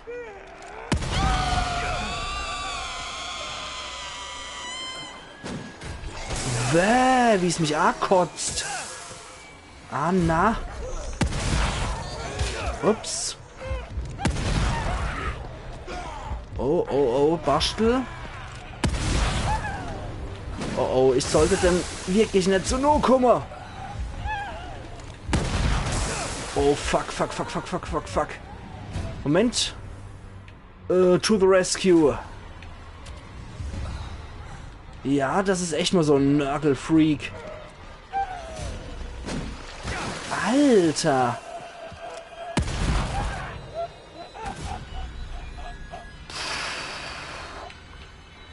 Ach du Scheiße. Ja, die geben nicht umsonst 1500 Grütze, die Viecher. Meine Fresse. Ich meine, viel hält er nicht aus, aber er zieht verdammt viel ab. Puh. Ja, da habe ich jetzt wieder ordentlich grünes Gel gesammelt. Also die nächsten Upgrades kommen bestimmt bald. Rotte das Chaos aus. Oh, du hast wieder die zwei Richtige im Chat. Die werden da was anderes erzählen. Und wie gesagt, ich selber bin ja auch kein Freund des Imperiums. Wie gesagt, ich kann einfach niemand respektieren, der für einen Imperator namens Karl Franz kämpft. Das ist nicht episch. Quatsch. Und Schrotflinten fürs Imperium, Igitt. PG-Munition. Oho. Waffenteile.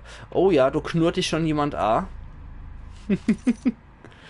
Da haben wir nochmal Waffenteile und Nägel. Und eine Werkbank. Und was haben wir hier noch?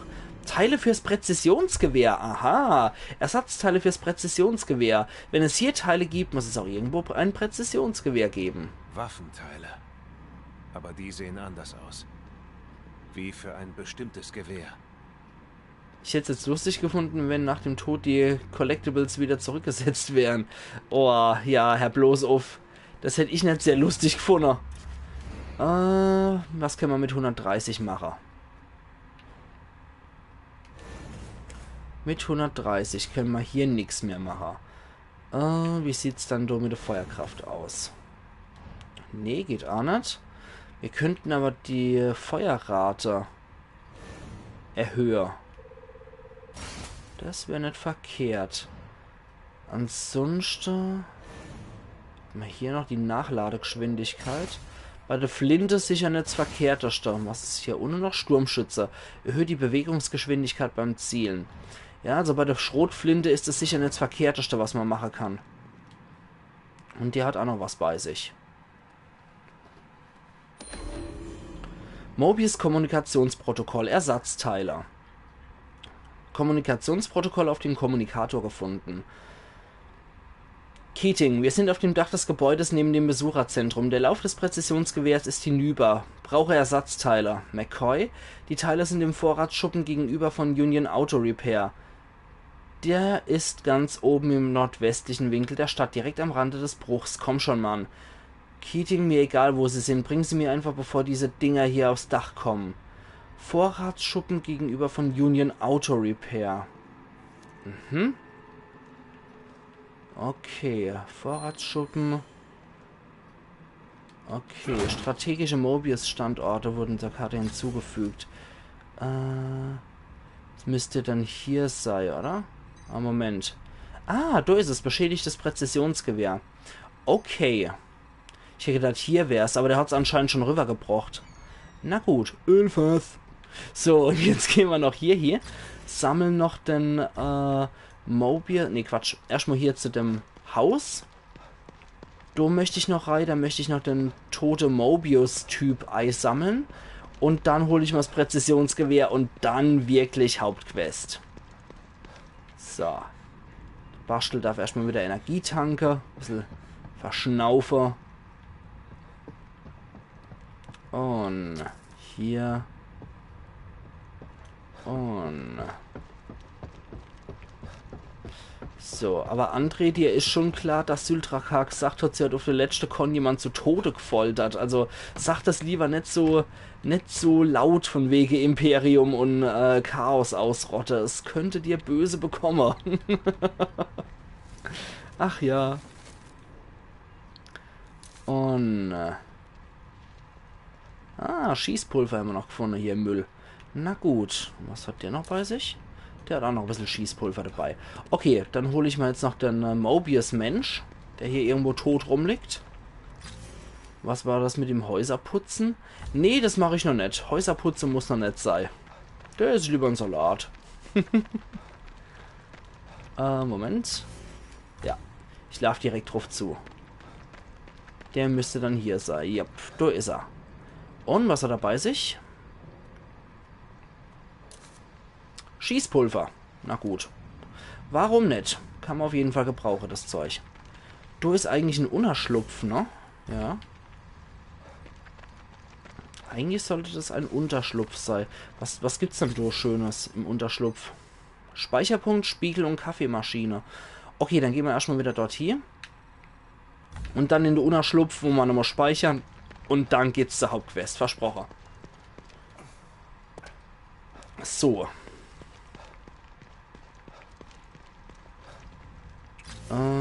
Ja. Dann sollte ich wohl besser hier rumgehen. Und von dort aus die Stroß entlang runter. Tank nochmal ein bisschen Ausdauerbastel. Und weiter geht's. Er bummt echt wie ein Maikäfer. Der rennt 5 Schritt und bummt wie noch was. Und... wieder nur Flasche. Okay. Ich muss aber echt sagen, jetzt mal ohne Witz, das ist richtig groß hier, das Gebiet. Oder dafür, dass es nur das erste Gebiet ist, wo wir uns richtig umsehen können, ist das schon gewaltig, was hier an Gebiet gezeigt wird. Ich bin hier mal gespannt, wie viele Gebiete wir noch haben werden und wie groß diese Gebiete sind, wo man danach wirklich so einfach mal erkunden kann. Es ist schon echt genial. Ach, renn weiter, renn. Hier kommen wir nicht durch, ne? Nee. Okay. Dürften beinahe da sein. Hier müsste was sein. Weil, wenn ich ein Präzisionsgewehr haben kann, das ist schon was. Das möchte ich mir nicht entgehen lassen, um ehrlich zu sein. So, da kommen wir sowieso nicht durch. Hier? Müsste hier sein, oder? Hier eventuell? Oder wenn ich hochgehe?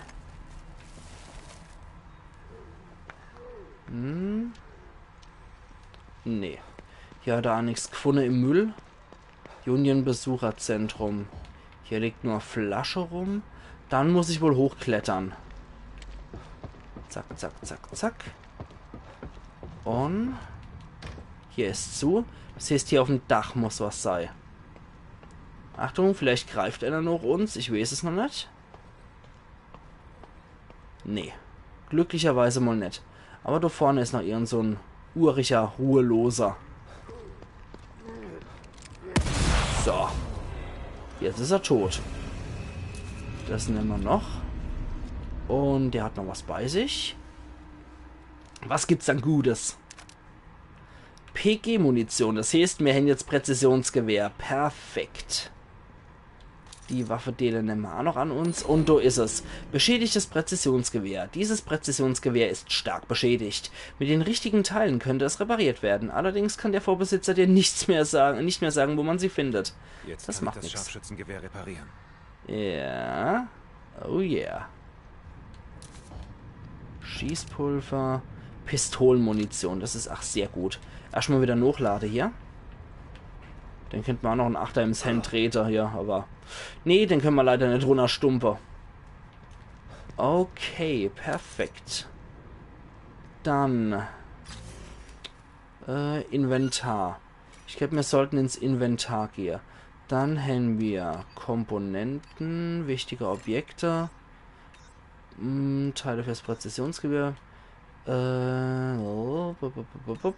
Müssen wir dort zu einer Werkbank hier, oder was? Ich weiß es nicht. Eventuell müssen wir zu einer Werkbank gehen. Na gut, das ist halt das. Dann machen wir das. Die nächste Werkbank, die ist ja direkt um die Ecke, aber die ist auch hier auf dem Weg. Perfekt. Dann würde ich sagen, wir nehmen die Werkbank auf dem Weg. Und... Okay, perfekt. Eben drum, richtig. Das müsste hier irgendwo sein, oder? Die Werkbank. Gerade nochmal gucken. Jo, ich gehe direkt drauf zu. Müsste dann... Ah ja, in dem... Wo die Leiche drin liegt noch. Genau, hier. Der hat jetzt auch noch Pistole-Munition, die ich jetzt flattern kann. Was ich äußerst praktisch finde. Sehr schön. Dann probieren wir das doch mal aus. Ob ich hier nicht das Präzisionsgewehr zusammensetzen kann. Herstellung. Gucken wir mal. Genau, Präzisionsgewehr, da haben wir es doch. Sehr schön. Dieses Gewehr ist dank des starken Fernrohrs auf große Entfernung äußerst präzise, wenn du dir deine Hände nicht mal schmutzig machen willst. Ja, das habe ich definitiv vor. Do machen wir noch hier. Und hier machen wir auch nochmal das volle Arsenal. Perfekt. Dann der Erste-Hilfe-Koffer machen wir auch nochmal. Und wir machen mal wieder das ganze Ding voll. So ist perfekt. Unsere Waffenteile sind derzeit zu wenig, um irgendwas zu basteln. Deswegen die ich jetzt auch nochmal sage, das Präzisionsgewehr kommt dort hier, wo die Spritze sind. Dann haben wir da auf jeden Fall auch nochmal. Ja, sehr schön. Das sieht doch auch gut aus. Ausgezeichnet. Jetzt sind wir auch wieder völlig bewaffnet und ausgerüstet. Ich finde es auch großartig, dass man seine Munition hier selber herstellen kann. Erspart auf jeden Fall auch viel Stress. So, jetzt gehen wir weiter. Speichern nochmal beim Unerschlupf und dann geht's weiter zu der Hauptquest. Okay. Ich habe das Ding jetzt mal lieber am Arschlag mit dabei. Und ich sehe jetzt irgendwie überall potenzielle Gegner. Aber das hat bestimmt auch einen ordentlichen Durchschlag, das Teil.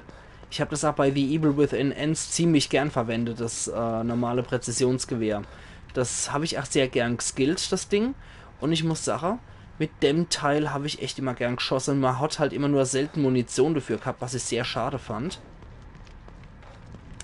Deswegen war es nicht so häufig in Benutzung wie die Pistole oder wie die Schrotflinte.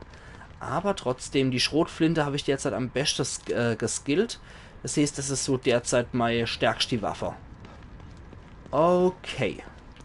Jetzt gehen wir nochmal in den Unerschlupf frei. Der müsste hier sein. Jupp. Das ist hier. Weil hier in die Bude komme ich ja nicht rein. Oder? Nee, nicht, dass ich irgendwie wüsste, dass ich hier in die Bude käme. Und hier komme ich auch nicht rein. Das heißt... Ah ja, Doneva. Da ist der Unerschlupf. Okay, perfekt. So. Dann sind wir hier erstmal sicher vor irgendwelche Bestie und weiß der Teufel was. Und da ist der Speicherpunkt. Das machen wir als letztes. Ah, das...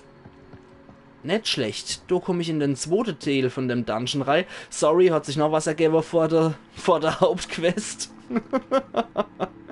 Ach ja, ich weiß. Es tut mir auch wirklich leid. Aber ich will halt wirklich alles mitnehmen. Ich will euch auch so viel zeigen wie möglich. Und will, dass ihr auch wirklich was seht von dem Spiel. Nicht einfach nur, jo, der rennt einfach nur die ganze Zeit einen Plot hinterher und macht nichts.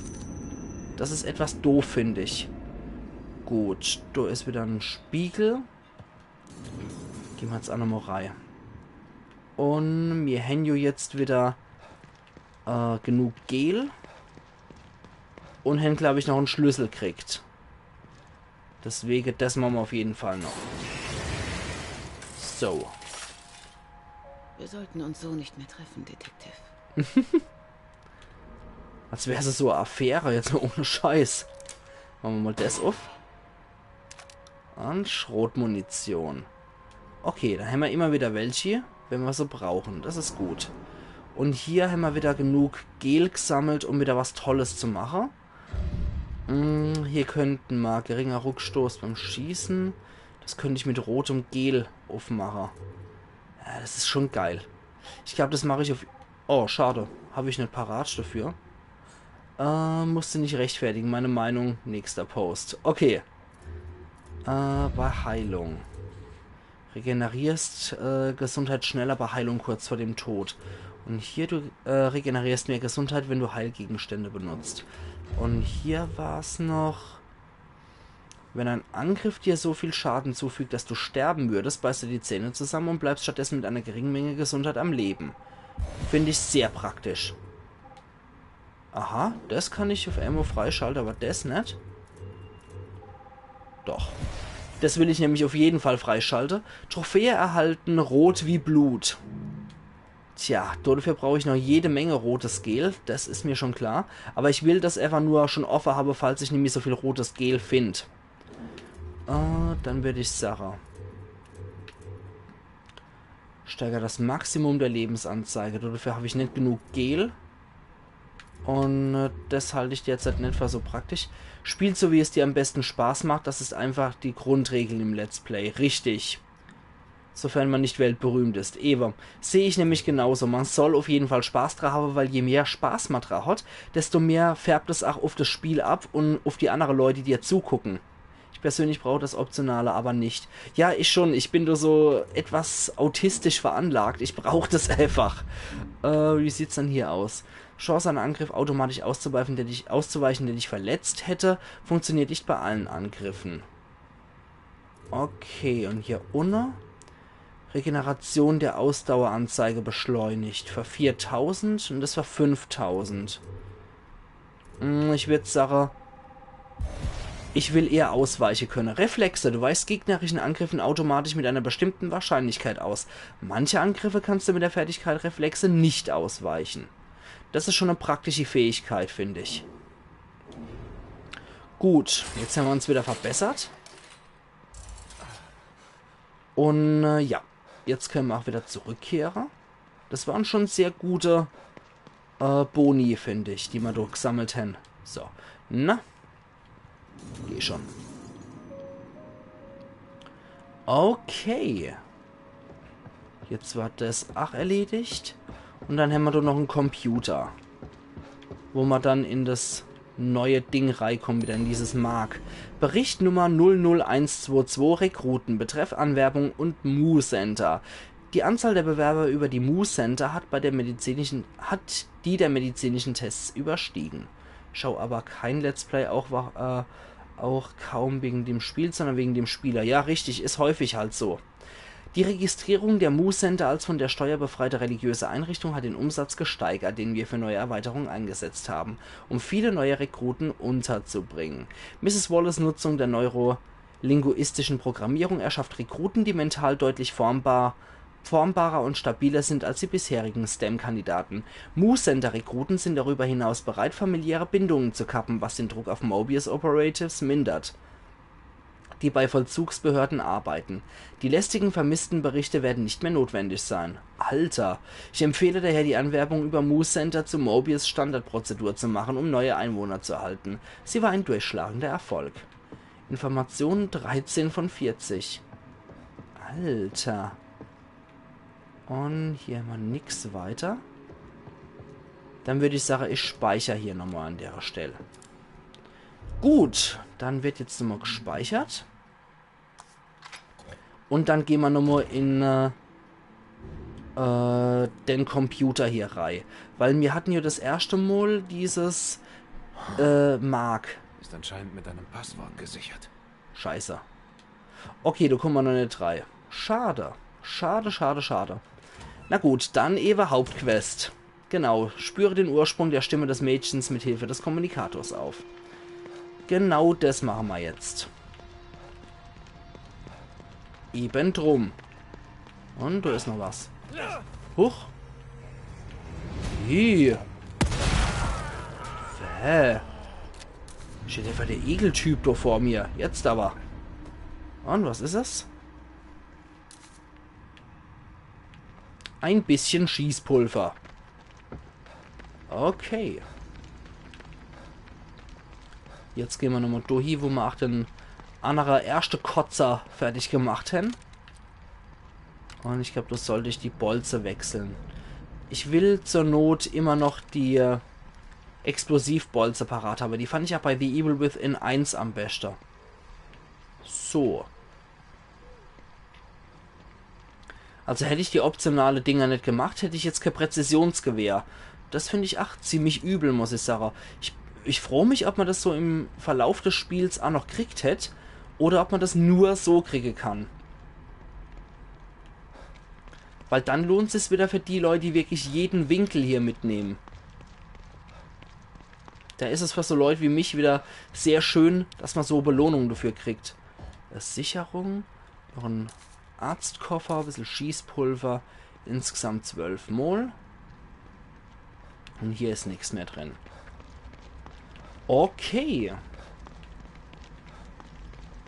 Da gehen wir doch mal hier zum Pitstop. Gucke, was es hier noch so Schönes gibt. Oder ob hier alles, was mal schön war, weg ist. Ich befürchte es irgendwie schon. Die Mädchenstimme wurde protokolliert. So, dann wechsle ich nochmal kurz auf die Schrotflinte. Speichert. Und? Was zur... Oh, jetzt muss ich hinterher. Sind die von Lily? Erst einmal einen Schluck Wasser. Erlaub. Daddy ist hier. Batsch. Bist du hier? Ich bin's. So, ja, so macht man kleine Mädle keine Angst, indem man die deren eintritt. Ah ja, okay, ihr Fußspuren sind ja glücklicherweise recht gut sichtbar. Aber ich glaube, da werden auch ein paar Ruhelose noch auf mich losstürmen. Ich hab's irgendwie so im Gefühl. Wirklich, ich hab's seit Moin beim Brunse gemerkt. Oh Mann. Hier gibt's auch nichts, was wir aufsammeln könnten. Und die der wird farbig. Alles gut. Ich Die kann er nicht eintreten. Verdammt. Und? Okay, ganz ruhig. Wie komme ich da rein? Sieht so aus, als wäre hier ein Weg, ja. Also. Vor damit. Und durch Kriecher. Ja, jetzt muss er sich mal ein bisschen tiefer runterbeugen hier, der Großvater. Und ein Bob. Da liegt noch ein Bob auf dem Boden. Ein Bäbbele. Und können wir das hier öffnen? Aha. Jetzt auf einmal. Na gut. Das Bäbbele nehmen wir jetzt auch noch mit. Puppe. Lily war hier.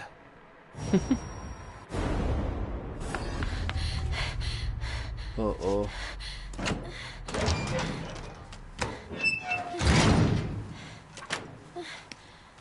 Und?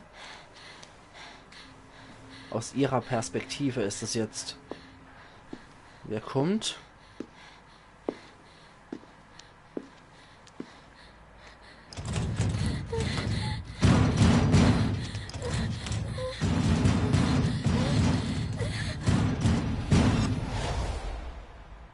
Lily. Okay. Oh Gott, sie ist in Gefahr. Jemand verfolgt sie. Mal auf der Rückseite nachsehen, wohin das Fenster wohl führt. Mhm. Lily als Puppe erhalten. Suche hinter dem Restaurant nach Hinweisen. Okay, mache ich. Hier ist aber nichts mehr Interessantes dabei. Und da hochklettern kann ich auch nicht. Achtung. Keine Ruhelose. Ach, mal was Neues. Dass man nicht noch so ein Gebiet mit zig Freaks noch attackiert und zugebombardiert wird. Das schreit doch da geradezu noch Arena, oder? Dass man noch so ein Gebiet hier wieder gegen zig hunderte Viecher kämpfen muss. Wir sind irgendwie schreit so noch Arena für mich. Und hier nicht dran. Ist der Müll. Wer hätte es gedacht? Also, Dann Lily, sammeln wir mal ein bisschen wo bist Müll. du hingelaufen?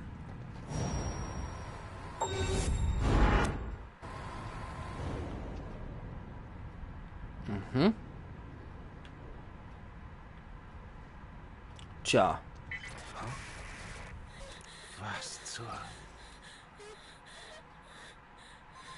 Noch ein Signal. Gut. Ich komme, Kleines. Halt einfach durch. Folge der neuen Resonanz von Lillys Stimme. Na gut, machen wir.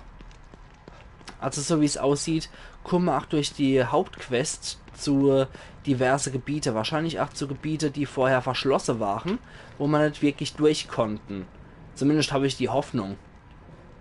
Von daher bin ich echt mal sehr, sehr gespannt, was da noch kommt. Und wo uns der kleine Gewitterbutzer jetzt hinführt. Das kann noch spannend werden. Oh. Oh, da kommt was Argschisser. Achtung. Sieht noch irgendwas. Hundig. Ih.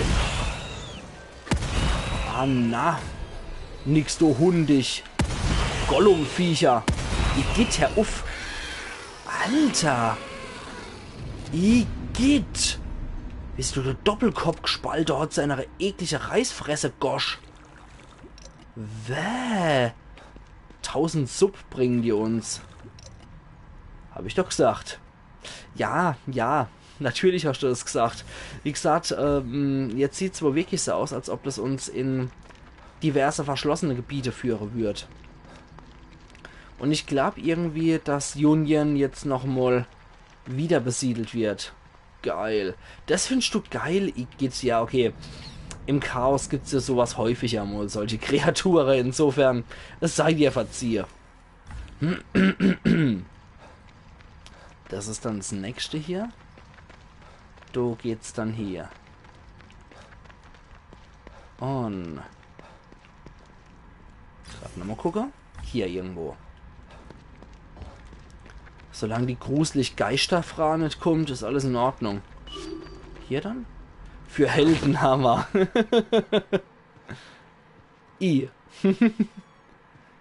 Skarin mag die Viecher. Na, ich habe zuerst gedacht, das waren irgendwelche ekelhafte Hunde oder was. Aber nee, es waren Gollum-artige Kriechviecher. Moment. Hier irgendwo muss es sein.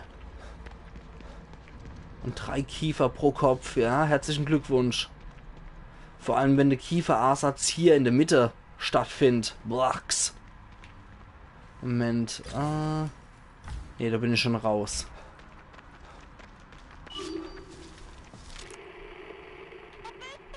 Ah, da ist es. Du kannst dich in der Pflanzen verstecken. Wenn dein Körper die Farbe wechselt, wirst du nicht entdeckt. Okay. Ach, gut zu wissen. So, die Claire ist wieder weggewurstelt. Dann wuseln wir ihr doch mal hinterher. Weil ich gerade keine Ahnung habe, wo sie hier ist. Aber du anscheinend nicht. Das waren 2 Oberkörper, die an der Hüfte zusammenhingen. Bäh. Bäh. Wie Cat Dog. Wie geht. Da geht's offensichtlich an. Oh, doch. Hier geht's durch. Ja, habe ich zumindest irgendwas gesehen. Nee.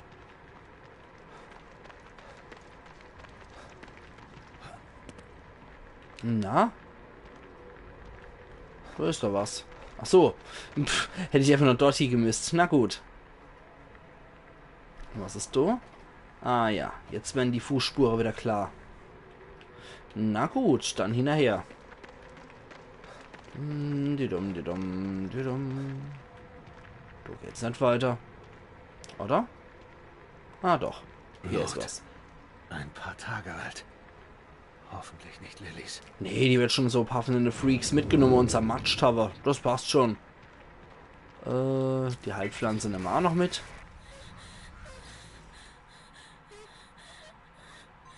Und jetzt ist er durch gerannt. Okay. Aber das finde ich auch viel schöner, wenn man die... wer kreischt denn hier so eklig? Ah, ihr seid es. Wenn man jetzt die ganze Sidequests beendet hat, hat man jetzt einfach freie Bahn in Union und kann sich einfach wunderbar bewegen, ohne irgendwelche Sachen befürchten zu müssen. Nur halt diese Dinger, die zusätzlich zu der Hauptquest halt erscheinen. Cat Dog, allein auf der Welt lebt der kleine Cat Dog. Igitt. Ach Mann. Abscheulichkeiten. Und hier ist nichts mehr. Und hier geht's dann weiter. Gut. Ich freue mich. Was kommt? Irgendwas Widerwärtiges wird schon parat kommen. Werden sie schon parat haben hier. Ja, hier geht's weiter. So. Und hier. Schönes Intro. So, da geht's wieder weiter. Und Gott sei Dank. Das war eine Kinderserie, trotzdem. Also, wenn man diese Freaks aus The Evil Within 2 hier mit Cat Dog aus einer Kinderserie vergleicht, schon etwas räudig, oder? Sie hat sich hier wohl versteckt. Mhm. Du ist auch noch irgendwas hier? Fußspuren. Von wem stammen die? Sie muss in dem Lagerhaus sein. Ah. Kluges Mädchen. Und nee, kenne ich nicht. Da gibt es bestimmt viele gute Verstecke. Nee, kenne ich tatsächlich nicht. So, dann muss ich dort hier. Okay, sehr schön. Treadwell Trucking. Ölfass. So, dann gehe ich jetzt nochmal hier rein. Und jetzt komme ich endlich dort hier, wo ich vorhin noch so erbittert Traghanke habe, wo ich unbedingt rein wollte. Lily? So. Lily? Oh. Scheiße. Oh, oh, oh, oh. Was kommt jetzt? Lily. Das kam von oben. Tja. Und jetzt? Ah. Jetzt auf einmal. Na? Muss sie durchgekrochen sein. Ich sollte da auch durch. Jetzt macht das mit der Hand auf. Wächst vorhin. Ich schieß mit der Schrotflinte drauf. Ich schieß mit der Pistole da drauf. Ich schieß mit dem Explosivbolzer da drauf. Und jetzt robbt er das einfach mit der Hand ab. Ja, nee, komm, ist klar. Jetzt fühle ich mich doch so leicht verarscht. Und hier ist erstmal noch nix. Von Nickelodeon, alter Klassiker, von denen zusammen mit Hey Arnold, Roccos modernes Leben und Biber-Brüder. Das war nach meiner Zeit. Das waren nämlich so Dinger, die ich gesehen habe, wenn ich ganz ehrlich bin. Beste. Nee, das war so ein bisschen nach meiner Zeit. Das kenne ich schon alles, Nimi, wirklich. Ach ja. Jetzt gucken wir uns auf jeden Fall hier nochmal um. Und da ist irgend so ein Gewitterputzer noch. Komm schon her. Keine Angst. Ich schieße nur mit der Flinte auf dich. Das ist halb so schlimm. Was haben wir hier noch? Pistole, Munition wahrscheinlich. Komm schon her, du ekliger Ranzer. Ah ja. Okay. Schnell vorbei. So. Ein Beil habe ich aber auch schon. 300 Glibber gibt es noch aber drauf. Und von dort aus komme ich hoch. Na gut, dann soll ich aber erstmal nochmal die Gegend hier mir angucken. Damit ich hier nochmal alles habe. So. Dann raus und hier könnte ich nochmal probieren hochzugehen.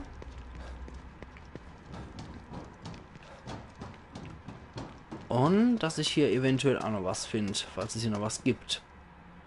Aber nicht wirklich, wie es aussieht, oder? Nee, hier ist nirgendwo was. Da führt es noch zu einer der. Sehr schön. Aha, da komme ich wieder in den Außenbereich. Ignoriere uns nicht. Achso, wie alt bist du nochmal? Bist du nicht 88 geboren? Ja, ich bin 1988er Jahrgang, genau. So, dann hier. Ich bin 29, genau. Also ich habe hauptsächlich so 1994 bis 1998 solche Kinderserie gesehen, könnte man sagen. Und sowas wie Darkwing Duck waren das vor allem, sowas wie... Ja, genau, ich bin schon Opa. Ja, Darkwing Duck habe ich zum Beispiel viel geguckt, oder was lief denn noch? Damals lief noch die Gummibärenbande, dann diverse Anime, die damals frisch halt rauskamen, muss man dazu sagen. Das war ja zu meiner Zeit eher was Neues, würde ich mal sagen. Sowas wie Dragon Ball, das gab es halt eher nur als Manga in meiner Kindheit. Und Anime war noch nicht wirklich so sehr. Da waren dann so Dinger wie die Kickers vor allem und was war denn noch? Mila, Superstar lief da noch, so Dinge halt. Cat Dog ist, glaube ich, älter als Darkwing Duck. Echt? Ja, ich kenn's trotzdem nicht. Das mag sein, aber wie gesagt, ich kenn's halt einfach nicht. Man kann ja nicht jeden Schampel kennen, der früher gelaufen ist. Und was ist hier? Ein Blitzbolzer, den haben wir aber schon. Eine Info, Bericht Nummer 00654, Kerndislokation. Betreff Infrastrukturbericht. Nee, ich meine, es ist von 1998. Möglich, ich kenn's halt echt nicht. 15:01 Uhr, seismische Triggerereignis an diesem Nachmittag. Systemüberprüfung brachte Abkoppelung des Kerns zutage. Notfallteam litt für vorläufige Erkundung, entstand Bericht kurz vor Kontaktabbruch an Mobius-Zentrale geschickt. Biologisch gesehen fängt man ab 25 an zu sterben. Na, herzlichen Dank. 16:32 Uhr, Kern konnte nicht ausfindig gemacht werden. Geringfügige zeitliche Dislokation, jedoch kein größerer struktureller Schaden. Einwohner stellen erste Fragen per Telefon. 18:03 Uhr, Kern noch immer offline. Geringfügige Risse bilden sich im Bereich um das Rathaus. Einwohner bleiben noch ruhig. Doch Unbehagen wächst. Verlust der Atmosphärenkontrolle, Temperatur fällt zunehmend. 23 Uhr, erneutes seismisches Triggerereignis. Riss beim Rathaus nimmt kritisches Ausmaß an. Abtrennung steht unmittelbar bevor, wenn der Kern nicht wiederhergestellt wird. Mobius Alpha-Team ist eingetroffen und unterstützt die Suche nach dem Kern. 14 Infos von 40. Das war's auch hier? Ah ne, da war noch der Bolzen. Okay. Hochwertiges Waffenteil habe ich jetzt auch noch gekriegt. Und die Spritz brauche ich gerade nicht. 80 Waffenteile habe ich jetzt noch. Gucke, was ich da beim Gewehr ausrichten kann. Das bräuchte 100 Waffenteile für mehr Feuerkraft. Magazin 30. Und nochmal 80. Feuerrate. Nachladezeit. Ich denke, Nachladezeit ist hier auch nicht verkehrt. Generell, machen wir hier. Machen wir hier 8 Stufe 2 rein mit dem hochwertigen Waffenteil. Okay. Aber ich mal nebenbei, das wäre eh keine gute Erklärung. Ich bin nämlich 90 geboren, also nur 2 Jahre Unterschied. Ja. Ne, das so schnell kann es als gehe. So schnell kann sich der Spieß umdrehen und wir wären alle irgendwie auch älter, von daher. So what? Mir ist es dermaßen egal, wie alt oder wie jung hier jemand ist, solange ich hier keine 12-jährige Kinders hier rumhocke hab. Wo ist Lily? Weil die haben in dem Stream nichts zu suchen, denn das ist erst ab 18 Jahre. Ne? Okay. Hier haben wir noch... Ne, hier konnte man nichts mehr machen. Hier können wir aber nochmal nachladen. Genau. Perfekt. Und hier ist die Bob.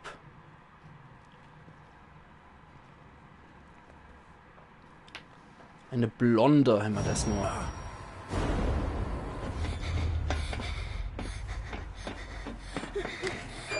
Seid ihr alle alt? Ja, ja.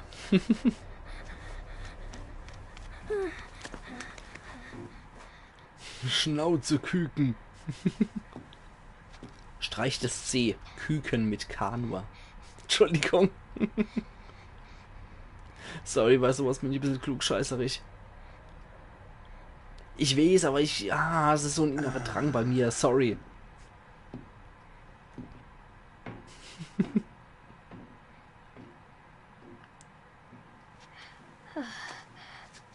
Und...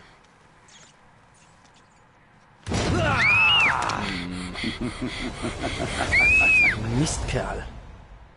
Das ist er. Der Mörder mit der Kamera. Und der Mistkerl hat mein kleines Mädchen. Ich war fast bei ihr. Verdammt! Ich versuche rückwärts zu altern. Denk nach. Du musst sie retten. Der Kommunikator empfängt nichts mehr. Ich muss einen anderen Weg finden. Trophäe erhalten in Kupfer. Ob ich ihm trauen kann? Entführt. Andererseits will er genauso sehr hier raus, wie ich Lily finden will. O'Neill, Sebastian hier. Können Sie mich hören?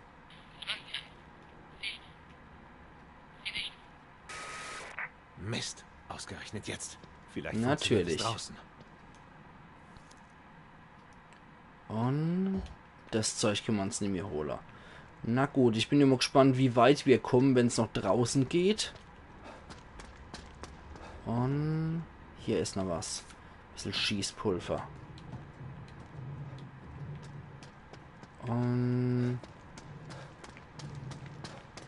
dann wieder der ganze Weg zurück, Jockler. Und runter mit dir. Zip. Sehr schön. Hier sind wir jetzt wieder. Ich verstehe irgendwie nicht, warum die zensierte Nachricht so riesig auf dem Bildschirm dargestellt wird. Was für zensierte Nachricht?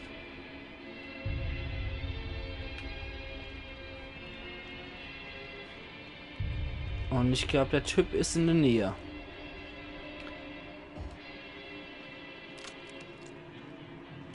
Deswegen habe ich ja gemeint, ich bin immer gespannt, wie weit wir Richtung draußen kommen.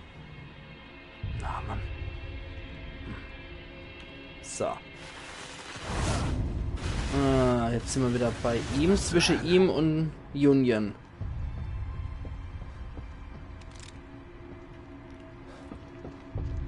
Und das nächste Kunstwerk wieder.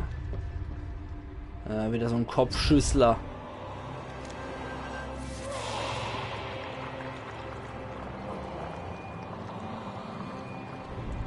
Okay. Wenn du Trophies bekommst oder an deren Benachrichtigungen, werden die beim Stream nur zensiert angezeigt. Okay. Echt? Wenn du Achievements bekommst, ist das immer nur ein verpixeltes Fenster. Krass. Okay. Wusste ich gar nicht. Ich weiß ja nicht, wie man das so einstellen kann, dass man so Bemiteiligungen, Bemiteiligungen, was ein Quatsch. Dass man so Benachrichtigungen, ganz sieht. Kann ich echt nicht sagen, wie das kommt. Aber ich lese hier immer vor für euch. Lächle für mich. Smile for me. Achtung. Da ist er. Bist du ja. Aber wo ist Lily? Er darf nicht nochmal entkommen. Merk dir die Stelle und schaust dir dann auch mal an. Okay. Schade. Aber ich lese euch ja immer vor, die Trophäe. Insofern, ihr kriegt es auf jeden Fall mit, aber es ist schon merkwürdig, dass die verpixelt sind. Das ist echt komisch. Hey! Sieh da! Das Mädchen! Wo ist es? Und? Ah. Glutsch. Er zeigt uns, wo es ist. Im Truck, ja, als ob. Nee, ich glaube, da ruft er lieber jemand anderes. Ah, wieder die Doppelköpfe. Der portet rum wie Rubik. Ja, sieht so aus. Was sind wieder die Doppelköpfe? Upp. Hey. Upsala. Der Macht von Doppelkopf. So. Wo ist der andere Freak jetzt noch? Spaghetti-Monster, ja. Bei den Trophies finde ich es auch komisch. Bei der normalen Nachricht ist es durchaus sinnvoll. Ja. So. Gut. Ah, der lebt noch. Der zuckt noch. Jetzt nehme ich. Okay. Und der hat noch Waffenteile gehabt. Verloren. Ob ich jetzt wenigstens O'Neill erreiche? Cat doch die späten Jahre. Geht. Weil ihr die obdachlosen Jahre. Sie leben noch? Ich meine, Sie leben noch. Gut. Konnten Sie den Kern finden?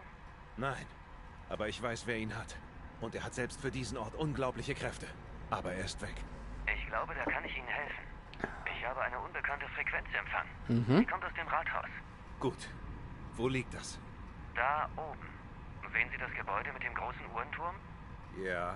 Das ist es. Wie zur Hölle soll ich da denn hochkommen? Das ist etwas kompliziert. Kommen Sie her, dann erkläre ich's. Okay. Bin unterwegs. Google echt mal CatDog, das ist wirklich passend. Ja, aber jetzt gerade nicht. Das ist wäre etwas blöd, jetzt hier während einem Stream zu googeln.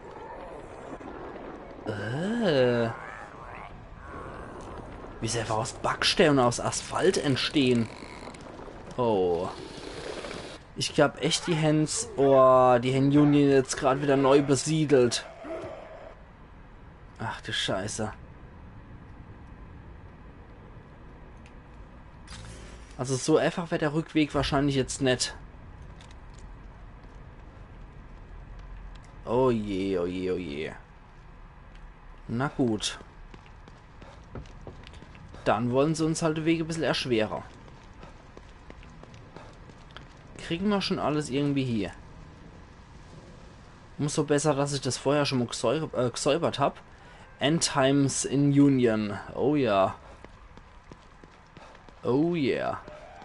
Wie gesagt, umso froher bin ich eigentlich, dass ich das vorher schon mal gesäubert habe. Moment, da können wir auf jeden Fall schon mal... Dreh dich um, du Spasti. Genau das wollte ich. So. Jetzt machen wir die auf die Entfernung platt.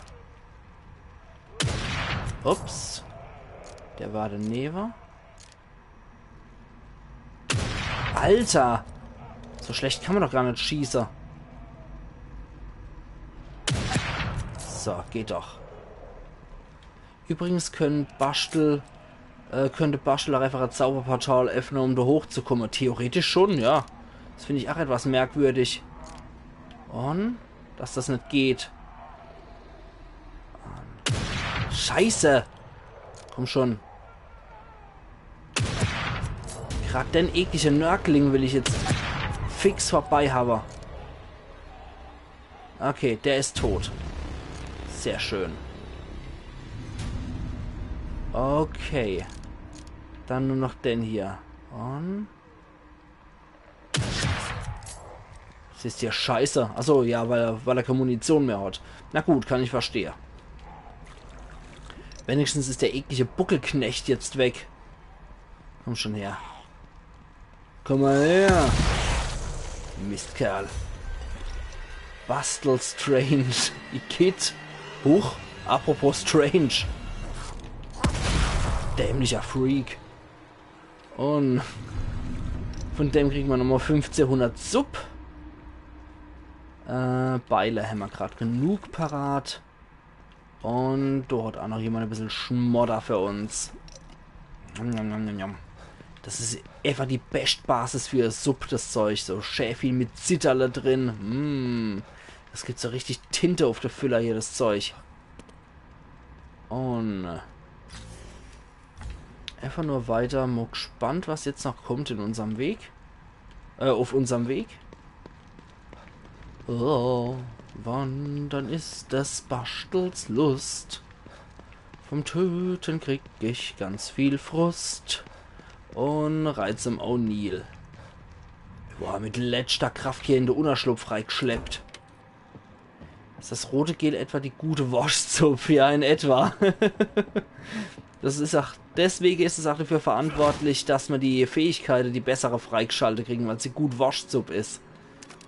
Ein bisschen Schrotmunition, das ist sehr praktisch. Schießpulver, Metallrohr und eine Sicherung. Ausgezeichnet. Dann wird erstmal ein Kaffee getrunken, bevor ich mit dem Hansel rede. So, der gute, rostige Kaffee aus der uralt Kaffeemaschine. Gibt nichts Besseres. Ja, dickflüssig und widerlich, genauso wie ich es mag. Okay. Basteln können wir doch nicht. Deswegen erstmal mit dem Typ retten. Ah, es geht Ihnen gut. Keine Ahnung, ob gut das richtige Wort ist, aber hier bin ich. Also, wie komme ich jetzt zum Rathaus? In Union gibt es eine Art Backstage-Bereich, von dem aus Mobius die Probanden heimlich beobachten konnte. Die meisten Durchgänge sind noch intakt genug, so dass man die Risse umgehen kann. Aber Teile der Stadt schweben in der Luft. Wo sind denn da Tunnel? Das sind Durchgänge, keine Tunnel. Wenn Sie sie benutzen, wechseln Sie im Grunde die Ebene. Wir nennen es das Mark. Es existiert in einer vom Sichtbaren getrennten Ebene. Das ergibt keinen Sinn. Das muss es zum Glück auch nicht. Es muss einfach nur funktionieren. Es ist ein Labyrinth. Einmal falsch abbiegen und Sie sind auf der anderen Seite der Stadt. Wo ist dieses Mark, das mich zum Rathaus bringt? Ah ja, wie sich Wer das kommt auf gehört. diese lächerlichen Namen. Ich markiere den Port. Er ist im nördlichen Unterschlupf. Ah, okay. Sieht wie ein normaler Computer aus, ist es aber nicht. Ich gebe Ihnen das Passwort für die Aktivierung. Wenn Sie Und drin ja? sind, folgen Sie der Markierung zu Ausgang B2. Das sollte Sie direkt zum Rathaus bringen. Und wie Das gesagt, hätten Sie mir auch per Kommunikator sagen können. Vielleicht, aber dann hätten Sie die hier nicht. Die Durchgänge sind okay, der Zusammenbruch hat Probleme mit der Infrastruktur verursacht. Laut meinem Kommunikator versperrt ein Gasleck den Weg zu Ausgang B2. Ohne die hier würden Sie nicht überleben. Tödliche Gaslecks, ha? Die schlechte Nachricht immer zum Schluss, was? Nach dem, was wir bisher gesehen haben, bezweifle ich, dass das das Schlimmste ist. Sehr hilfreich. Wollen Sie vorher sonst noch was wissen? ach ja. Und wie gesagt, natürlich. Ich komme erstmal rein bei dem Typ und klau erstmal alles Nützliche und saufe Kaffee weg. So wie sich das gehört, oder? Gasmaske. Nur mit dieser Maske gelangst du durch die gasgefüllten Bereiche im Mark. O'Neill war so nett und hat dir eine brandneue Maske besorgt, sodass du nicht die Maske eines Toten tragen musst. Die hat er extra für uns aus dem edelsten Plastik geschnitzt. Du grundguter O'Neill. Kapitel 4. Hinter dem Vorhang. Gut, das brauchen wir nicht. Finde den Eingang zum Mark im nördlichen Unterschlupf, um zum Rathaus zu gelangen. Was ist denn hier noch drin? Ah, nee, nichts mehr. Weiter von Interesse für uns.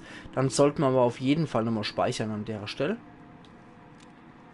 Dann können wir uns zum nördlichen Versteck durchprügeln.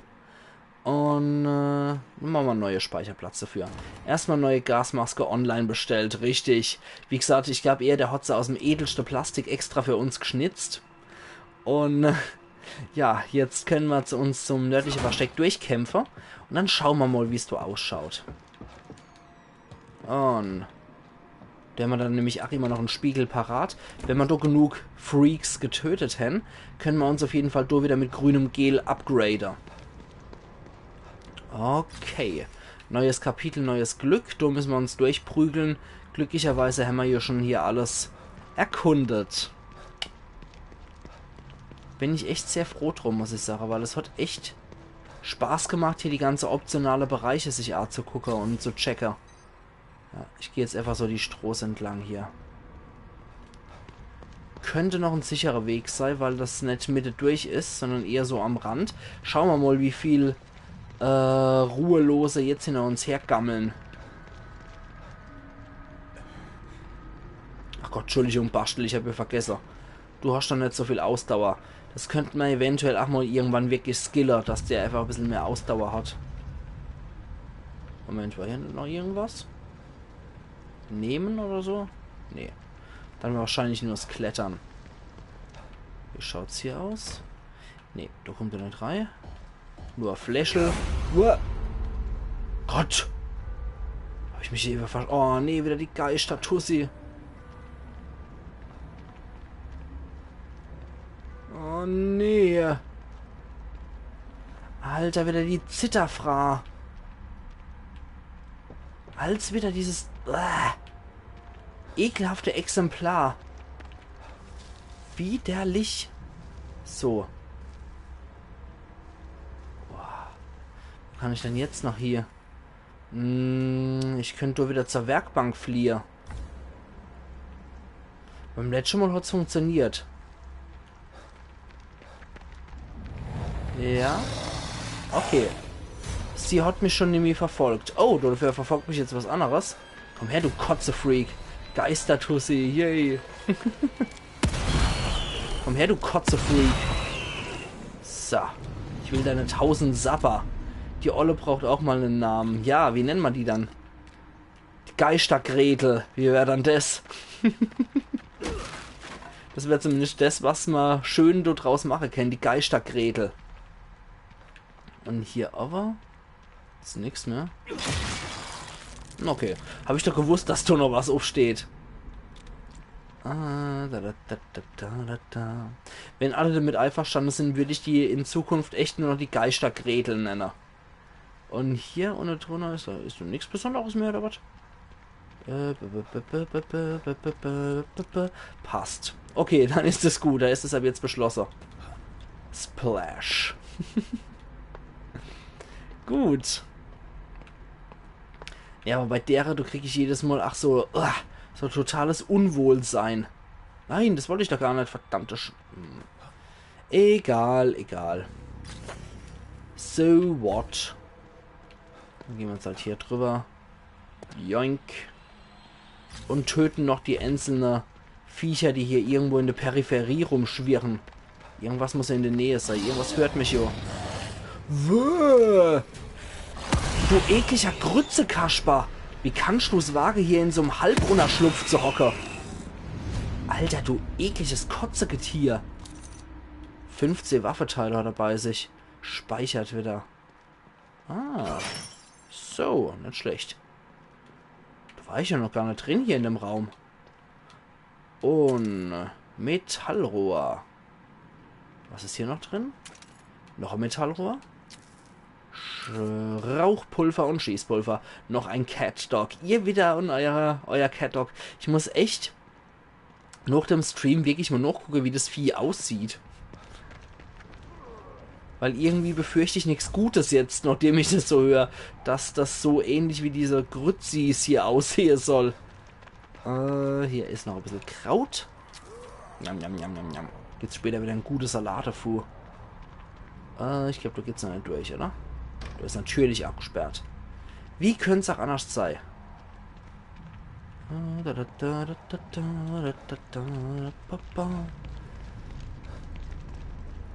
Moment.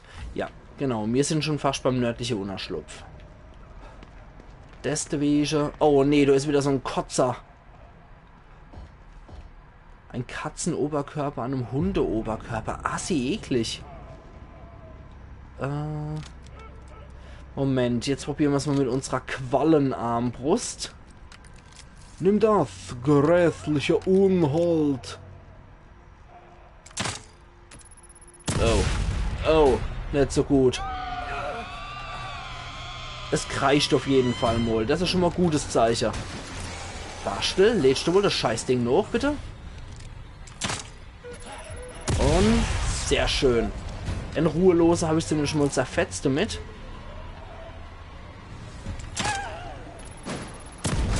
Rums. Tja, jetzt ist er tot.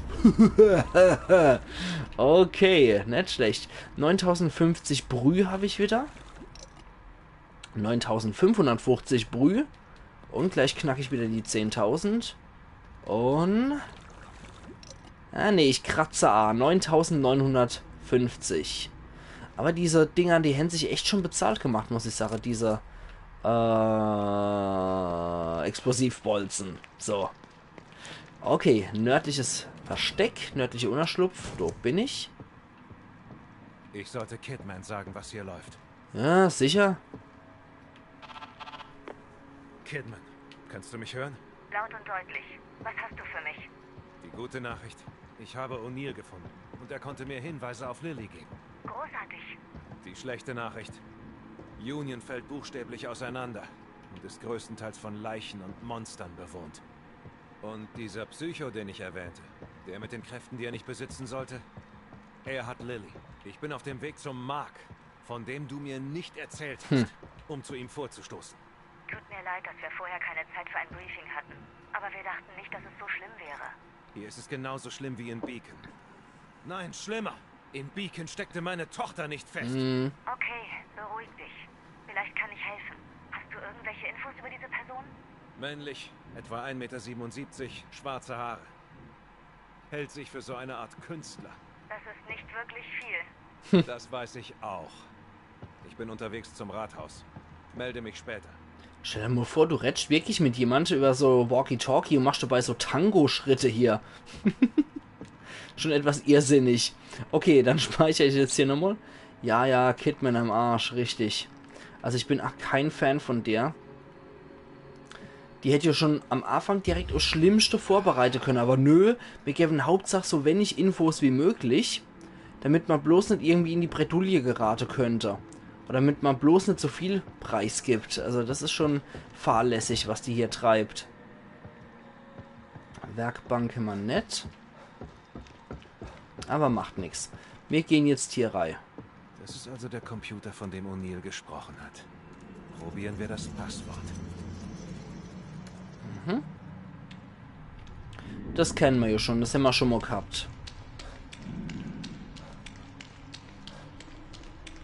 Bin gespannt, ob das jetzt der zweite Bereich von dem Kellergewölbe ist, was wir bei dem anderen im Keller 8 gehabt haben.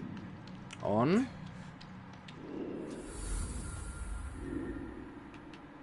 wie sieht's aus?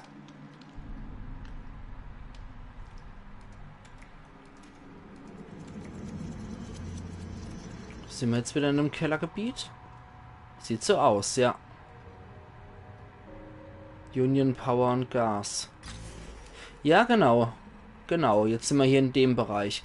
Das haben wir schon mal gemacht. Und der Weg dort hier ging nämlich. Unterschlupf. Interessanter Ladebildschirm. Ja, es hat schon was. Wirklich. Das ist schön gemacht. Also das muss ich dem Spiel generell lassen. Dass es definitiv auch sehr gut gestaltet ist. Und es ist wie der erste Teil auch wirklich auf sehr ästhetischem Niveau, muss ich sagen. Zwar sehr verdreht und krank, aber es hat auch eine gewisse Art von Ästhetik, das ganze Spiel. Also da lassen die sich definitiv nicht lumpen von Ubisoft, von Tango Gameworks und wie sie alle heißen. Suche im Mark nach Ausgang B2, um zum Rathaus zu gelangen. Aller hopp. Erst einmal gehe ich mal zum guten Fuji Dew und holen wir nochmal so ein bisschen Suppe. Wow, lecker. Works. 300. Noch einmal 300. Oh. Oh, da war eben Gas. Nicht so gut. Und was kommt jetzt? Nichts mehr. Okay, man kann nicht immer Glück haben. Das letzte Mal war sogar absolute Niete. Na gut. So, das ist noch neu. Und BeCO3. Was bestimmt du für einer? Ist wohl auch nicht besonders gut gelaufen. Ja, eben drum. Und dann müssen wir, so wie es aussieht, wirklich dort durch. Rums. So, erstmal wieder auf die Schrotflinte wechseln. Man weiß noch nie, was da wieder arg gekackt kommt hier. Sieht ja reizend aus hier wieder. Ganz bezaubernd. Und hier unten haben wir nichts weiter, oder? Der Maschinengeist des Automaten hatte keinen Bock mehr auf den Scheiß. Genau, deswegen kam dann einfach mal so Rauchgranate oder was raus, so Gasgranate. E-Mail Wachstum von Union. An alle zuständigen Personen von Operative Wraith. Betreff Wachstum von Union. Dank des Erfolgs des Mu-Center Anwerbungsplans wächst Union schneller als vorausgesagt. Die Produktion der STEM-Wannen wurde erhöht. Die Erweiterung von Union wurde skizziert und für das Rendering eingeplant. Aufgrund der Einwohnerzunahme muss die Union Umgebungskarte um 50% erweitert werden. Neben neuen Wohngebieten wird eine Landwirtschaft und eine Industriezone hinzugefügt, um Arbeitsplätze für neue Bewohner zu schaffen. Das ist doch einfach nur alles digital, verdammt nochmal. Noch Teile von Union entworfen. Verstehe auch nicht wirklich, warum die das doch brauchen, hier so STEM-Welt aufzubauen. Es ist doch scheiße. Das war ganz ohne Witz, es ist doch scheiße. Das ist doch auch unnötig wie ein Krop. Es ist alles nicht real. Könnte das die ganze Karte von Union sein? War ja mal gar nicht so klein. Das war nur ein winziger Bruchteil, wo wir gerade jetzt unterwegs waren, denke ich. Das erste Gebiet halt. Also ich denke, da wird noch wesentlich mehr kommen. Und hier wieder nix. Was hast du bei dir? Ich bin gespannt. Der hat Schießpulver. Alles klar. Deswegen speichert man auch, weil der Typ Schießpulver dabei gehabt hat. Alle hopp. 15 Minuten AFK. Alles klar. Bis dann. Bis später wieder, Scorpion. An, hier nix. Achtung. Nee, kann ich auch nicht durchtreten oder so. Und... wer oder was hier? Nix. Okay. Neues Gebiet, neues Glück. Aber erst einmal... okay, Spritzer. Brauchen wir auch gerade nicht. Ja, da sind wir einfach wieder da hin rumgelaufen. Na gut. Hier mal Kist. Und dort drin ist... Achtung. Bisschen Schrotmunition und Waffeteiler, ne? Ja. Und ja, sehr schön. Nix. Na gut. Da ist auch nix. Hier hören uns schon irgendwelche Viecher. Speichert. Da geht's nicht weiter. Es klingt schon so ranzig, wie du da am Rumkreischen sind die Freaks. Der steht bestimmt auf der Senior Klumpfuß hier. Sicherer ist das, die einfach direkt am Anfang zu vernichten. Ich habe keinen Bock, wenn die sich bewegen. Dann kriege ich die nur so schwer. Und... so. Immer noch nicht. Ja, ich hasse es, wenn Gegner sich wehren. Und apropos. So. So ist es doch alles viel einfacher. Man kann sich so viel Stress ersparen, indem man die einfach nur abknallt, wenn sie noch am Boden liegen. Oh, nett. Okay, zu der Fressorgie kann ich ja nicht rein. Ich hätte jetzt auch einfach gnadenlos hier die DI gedreht und hätte die Freaks hier abgeballert. Bäh. Ekelhaft. Und ansonsten da ist noch eins. Ah ja, das muss ich wieder synchronisieren. Moment, da war noch irgendwo Leder. Wo war dann die? Da war sie. Da mag ich auf jeden Fall auch nochmal reingucken. Wenn wir schon mal hier sind, ne? Dann muss ich da auf jeden Fall auch nochmal reingucken. Hallöla. Kuckucks. So. Stehst du wieder auf? Ja, wusste es doch. Sicherer ist das. Der andere, der steht nämlich auf. Der ist einfach nur richtige Leiche. Ich hasse das, diese Lurker. Diese Zombies, wie auch immer, die da rumlungern und warten, bis man vorbeigeht, nur um dich dann zu erschrecken und dich zu greifen. Also bei The Walking Dead hießen solche Zombies Lurker. Tasche verbessern. Tasche für Armbrustbolzen. Die Nylontasche wird verwendet, um zusätzliche Hüter-Armbrustbolzen mitzuführen. Ach ja, stimmt, die hieß ja Hüter-Armbrust hier und nicht Qualen-Armbrust. Rums. Wobei ich Qualen eigentlich passender finde für die Art von Munition, die das hier mit sich trägt. Ah, der hat noch gelebt. Eigentlich, ja, ich meine, ich habe ihn die rüber eingeschossen, aber okay, warum? Ja, da überlebt man das auch mal. Das kann mal passieren. Wahrscheinlich genauso selten wie im richtigen Leben, wo es auch Leute gibt im Zweiten Weltkrieg, die auch einen Kopfschuss überlebt haben. Ja, schon heftig. Derzeit ist die Notfallabriegelung in Kraft. Stellen Sie die Frequenz auf Ihrem Kommunikator ein, um die Abriegelung aufzuheben. Ich kann's ja mal versuchen. Mhm. Dann wird das so gemacht. Was?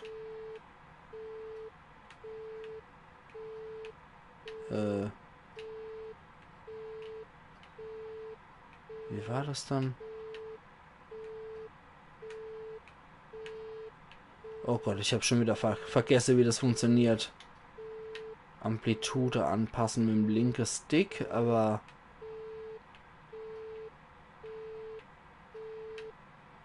Ah, so.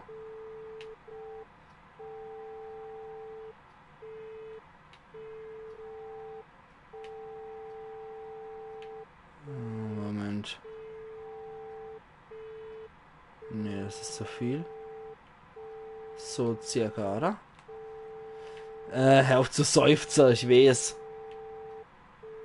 Ich und Rätsel, aber trotzdem. So in etwa. Die Höhe breiter Grünwellen, dass die roten entspricht. So.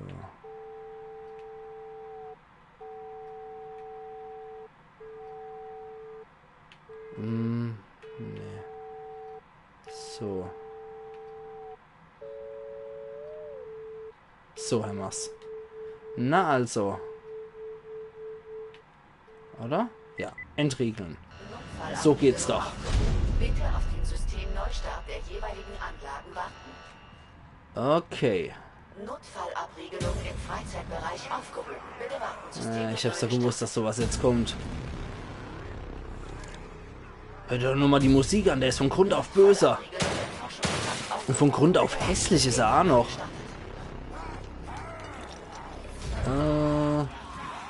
Da kommen jetzt die von der Fressorgie. Ups.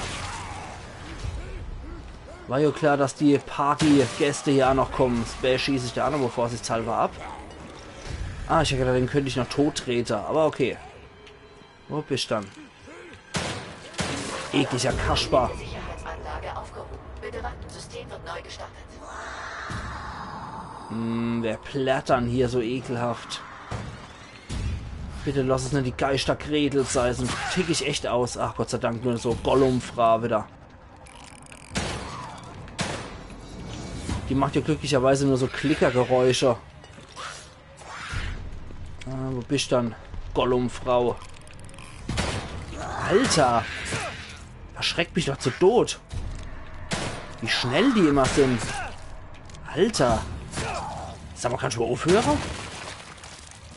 Geht doch. So, der hässliche Schädel noch eingebädelt. Der Schädel verbädelt. Und... Muss Munition sparen. Ja, da gehe ich noch dort hier, wo die Fressorgie stattgefunden hat.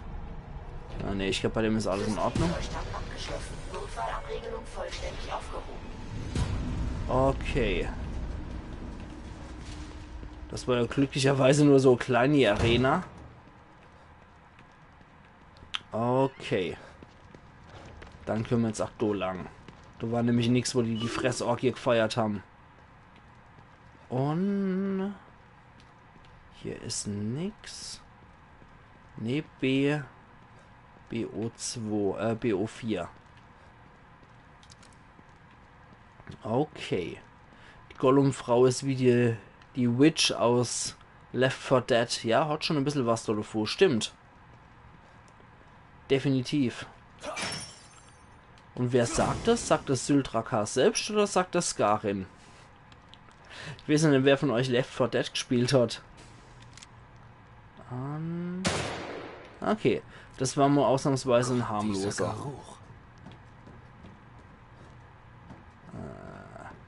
Glaube ich, dass das nicht so besonders prickelnd riechen sollte. Und hier ist nichts Besonderes. Aber wir ziehen mal den Hebel, vorsichtshalber. Oh, so langsam gibt es auch ein bisschen Druck. Das sieht aus wie die ganze Scheiße von der ganzen Stadt hier. Igitt. Verständlich, dass er das nicht so toll findet. Das wollte ich auch nicht, aber das ist schon ultra widerwärtig. Jetzt ist die Scheiße hier abgetropft. Ich spiele es nicht, aber eher... ich weiß es. Okay. Hätte mich ja irgendwie gewundert, wenn du es gewusst hättest. Das habe ich jetzt eher... ach so, Skarin zugerechnet, dass der Left 4 Dead spielt. Und ja, diese Gollum-Frau erinnert doch schon stark an die Witch dort. Ach, eklig.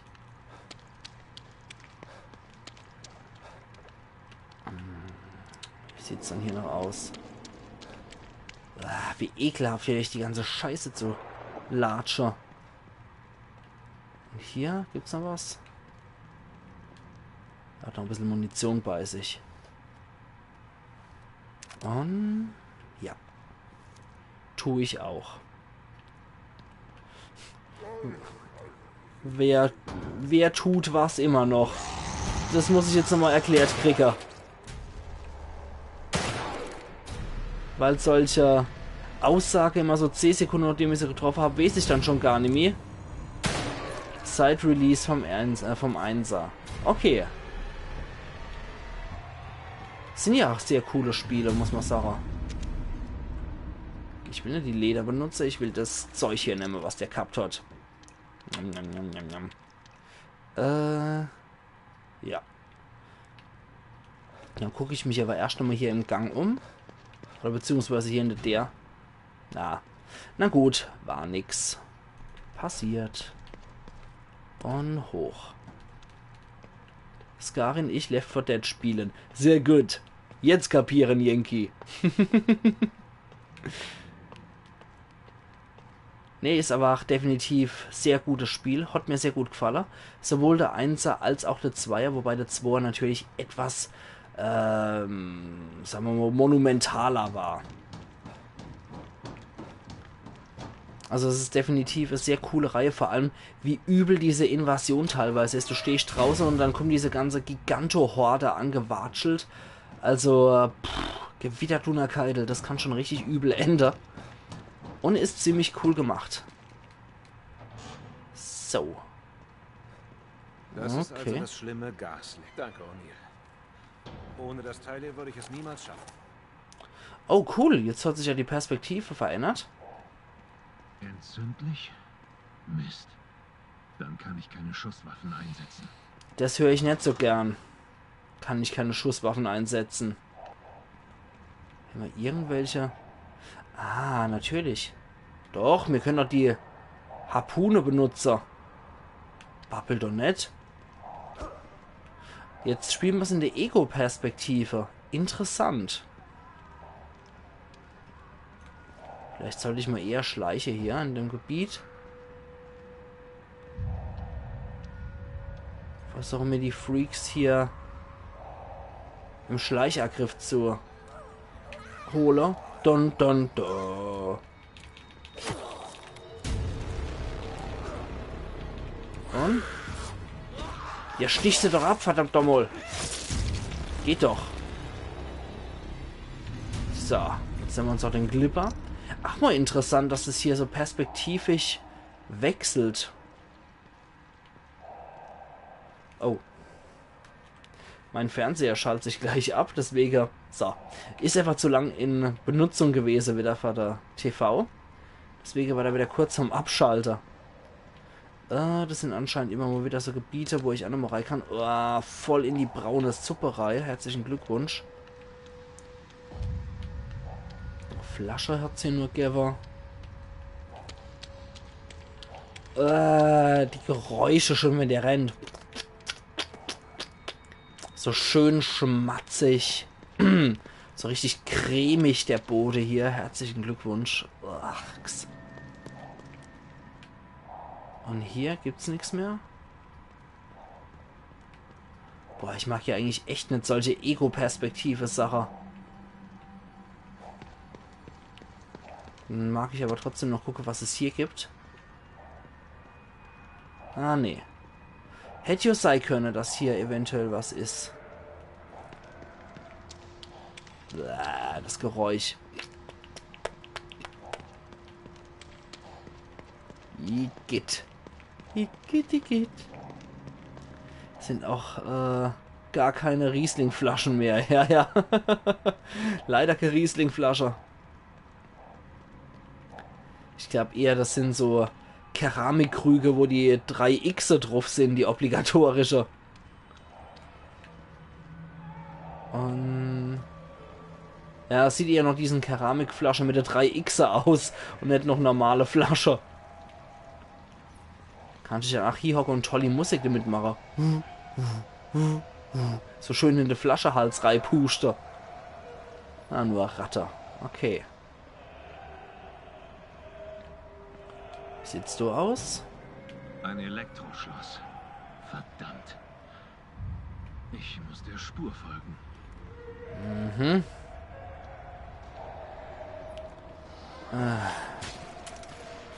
Irgendwo stampft was durch die Gegend. Schönes Wetter heute und so nette Leute. Alter. Oh nee, es ist so einer. Kann ich ihn mit dem Schleichangriff killen? Wie das sagt, dass ich das kann. Ja.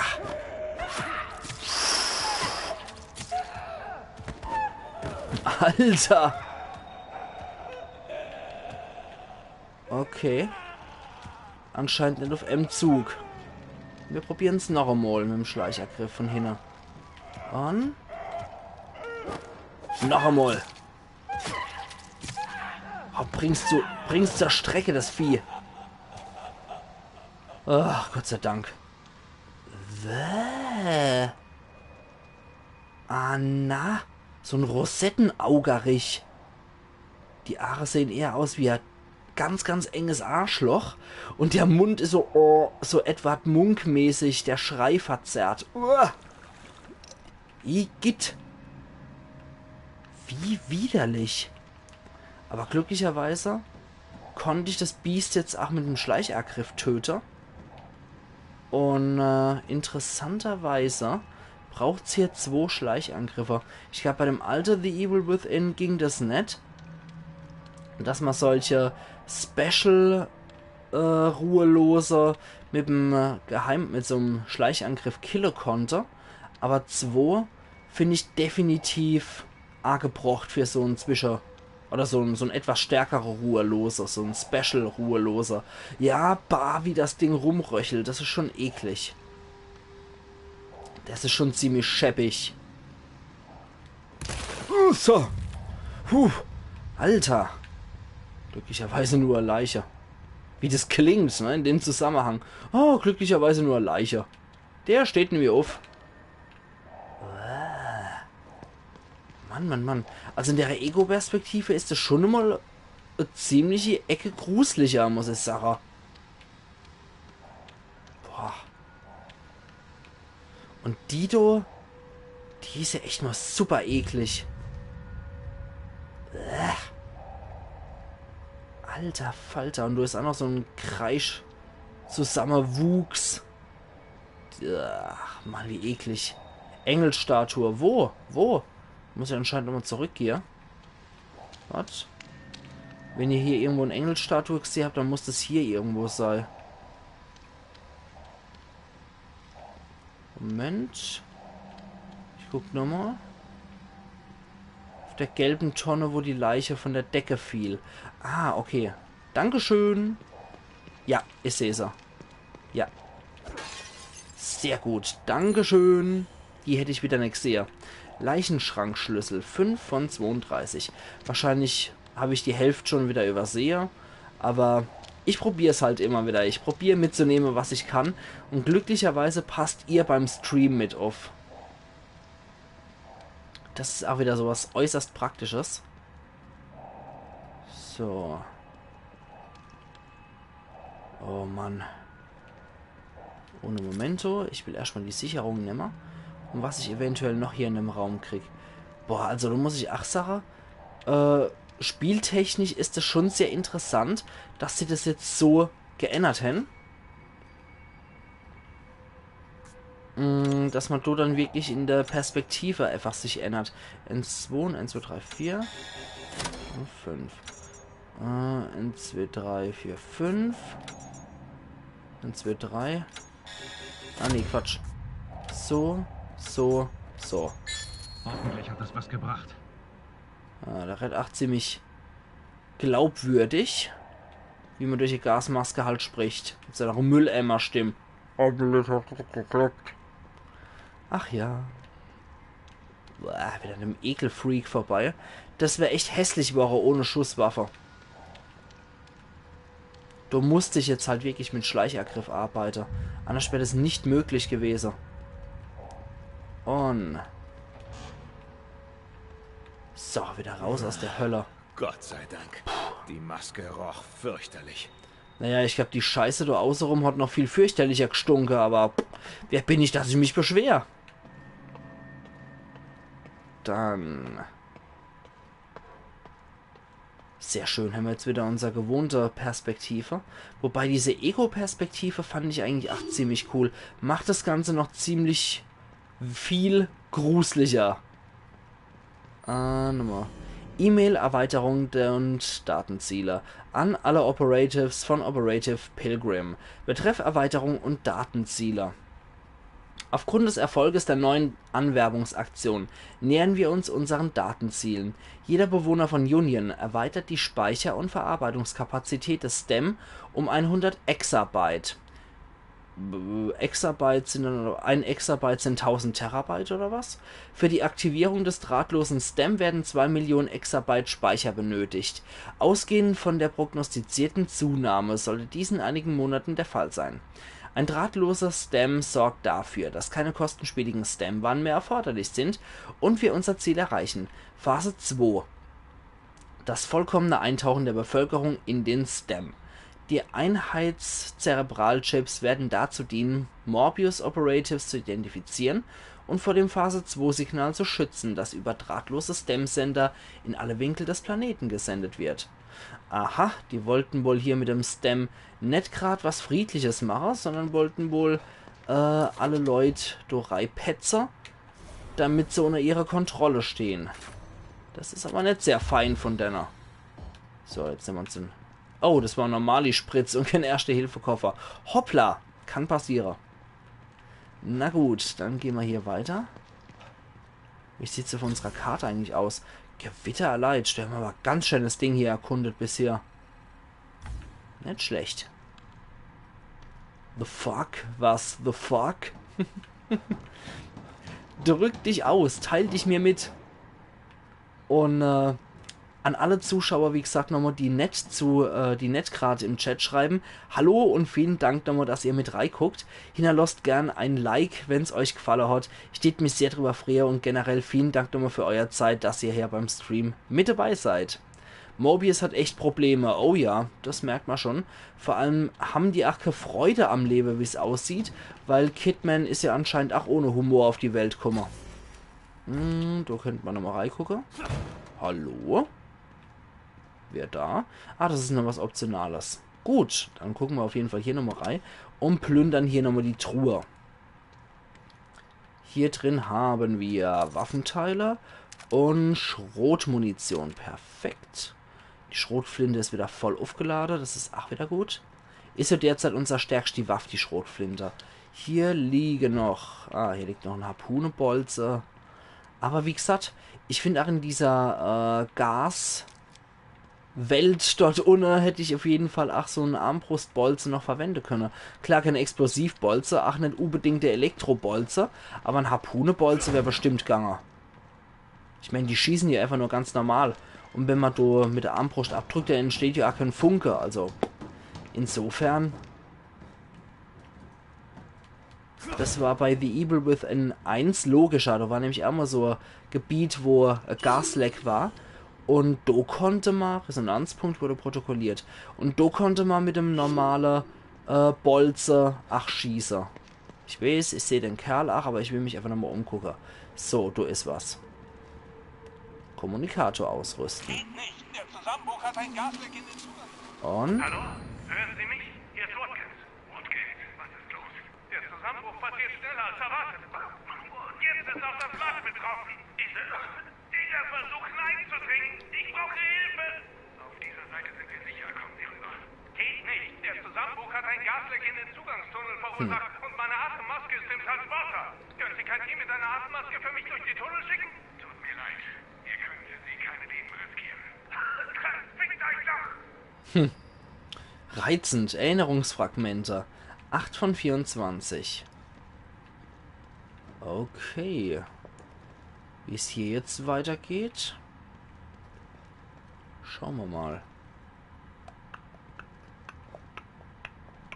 Wahrscheinlich hier, oder? Nö. Doch nicht. Na gut, dann halt nicht. Dann eben nicht. Und hier? Ja. Suche im Markt nach Ausgang B2, um zum Rathaus zu gelangen. Das ist ja alles schön und gut. Aber muss ja hier irgendwo auch durchkommen, ne? Anscheinend nicht hier. Zack. Nö. Kriegt er nicht auf. Und? Nee, ich will es jetzt auch nicht zerschießen, nicht nur mal Munition verschwende. Gehen wir doch lieber dort hier. Tor ist wenigstens schon aufgemacht. Hallo, Rad? Okay. Ich habe als lieber schon mal das Gewehr im Arschlag, falls irgendwas ist. Am Wes ist ja als nie. Jemand hier, dann können wir weiter hier durchkriechen. Und...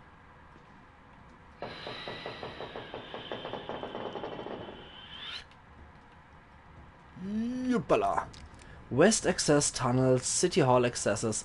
I'm back in black. WB Scorpion. Okay. So geht's wahrscheinlich weiter. Exit B2. Okay, hier ist sonst nichts mehr. Dann auf zum Ausgang B2. Wumps. Endlich komme ich hier raus.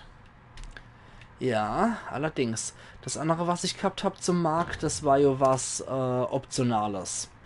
Und also das Gebiet, was ich hier ohne geöffnet habe, das war ja was Optionales. Das hier gehört zu der Hauptstory mit dazu. Dementsprechend war das auf jeden Fall auch wesentlich härter, muss ich sagen. Und ich denke, jetzt sind wir auch fürs Mark gerüstet, weil wir haben ja auch die Gasmaske. Das heißt, wir können auch durch solche Passagen dann durch. Gut, Ladebildschirm zum Rathaus geht's jetzt.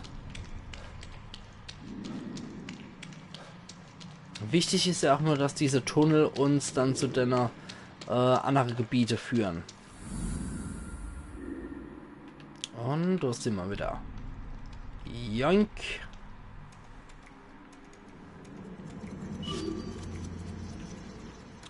Okay, speichert wieder. Das Marktzugangstunnel zentral. Brauchen wir erstmal nicht. Sind wir jetzt wahrscheinlich wieder im nächsten Unerschlupf hier gelandet. Kaffee brauchen wir gerade nicht. Hier ist wieder ein Resonanzpunkt. Geht's hier irgendwo auch zu der... Ah ja, genau. Rotes Gel gibt's auch aber drauf. Und eine Werkbank gibt es hier leider nicht, oder? Nee, nicht, dass ich wüsste. Okay. Jetzt sind wir hier wieder in einem Unerschlupf und müssen dort wieder das Gebiet hier erkunden. Nicht schlecht, das scheint mir auch nicht gerade klar zu sein, das Gebiet. Deswegen gehen wir erstmal wieder zum Zimmer. Erstmal zu Sebastians Zimmer. Okay.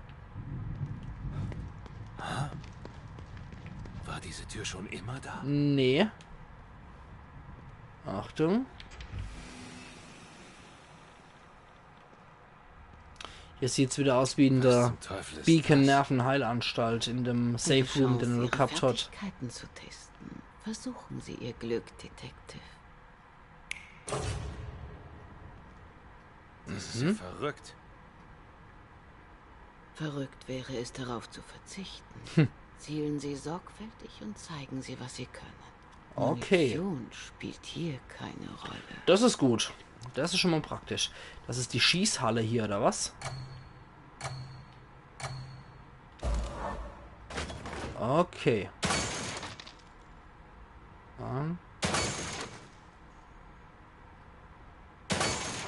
Sehr schön. Gut. Ja, nicht getroffen. Moment. Die Tatjana darf ich wahrscheinlich nicht erschießen.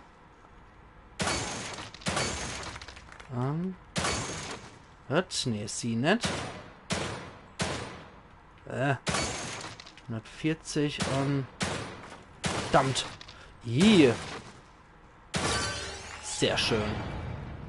Okay. Sehr gut, Detective. Ihr Training da draußen scheint sich auszuzahlen. Kriege ich dafür irgendwelche Preise? Ergebnis leicht. Oh, 50 Waffenteile kriege ich dafür. Nicht schlecht. Ja, gucken wir mal nochmal. Kettenangriff-Modus. Starte mit 30 Sekunden, versuche einen Highscore zu erzielen. Machen wir doch mal nochmal Schießstand. Machen wir hier Belohnung, Training. Leicht hatten wir schon. Machen wir mal normal. Und los geht's.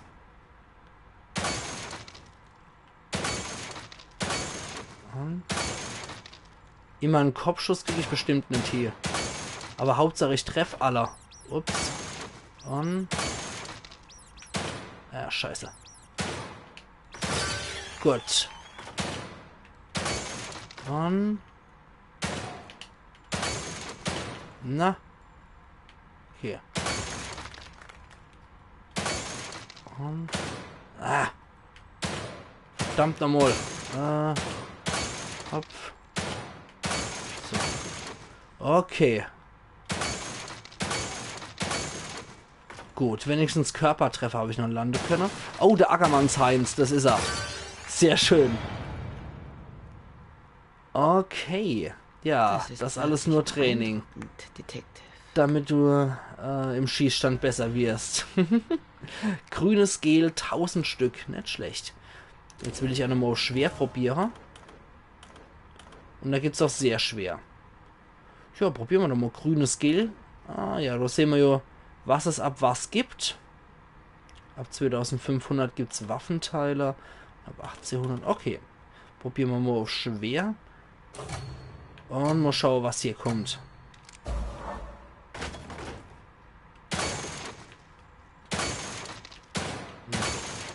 Hopp. Richtig getroffen. Und ich auch noch. Okay. Ah, scheiße. Mann, Mann, Mann, Mann, Mann. Und dann doch noch. So. Oh, scheiße. Ne, das ist wirklich schwierig. Das ist verdammt schwierig für mich. Das ist sowieso kaum... Na? Der ist sowieso nicht richtig gut... scheiße. Nicht richtig gut schießen kann. Und... Ah, verdammt. Wow, wie schnell ist dann der bitte?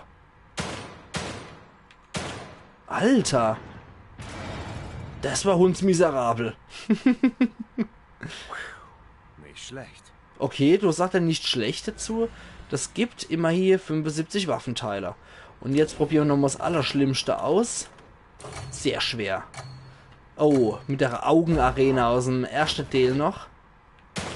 Haben wir schon... Habe ich dich?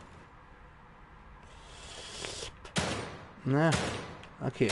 Na. Verdammt nochmal.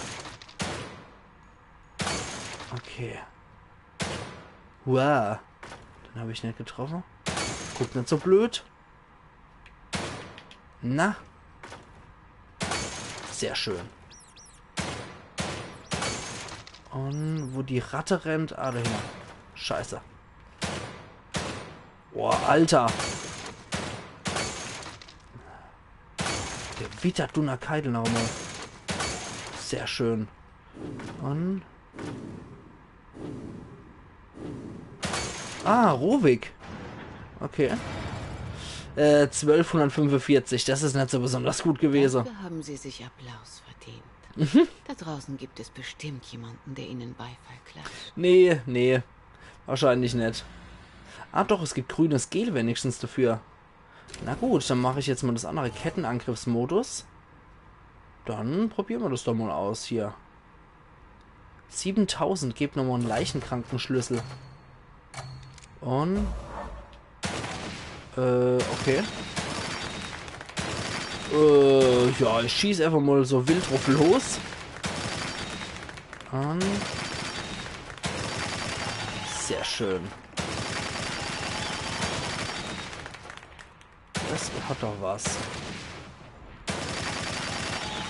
Okay.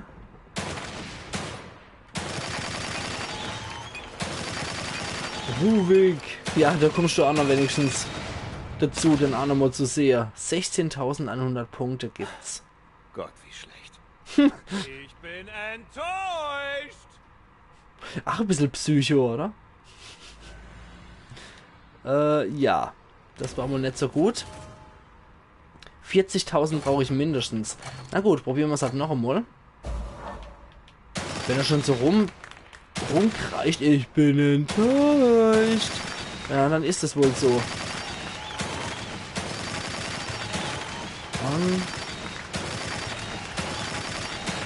Dann muss ich wohl einfach gnadenloser drauf schießen. Ah, die auch noch. Okay. Die bringen auch noch ein bisschen was. Alter Latz.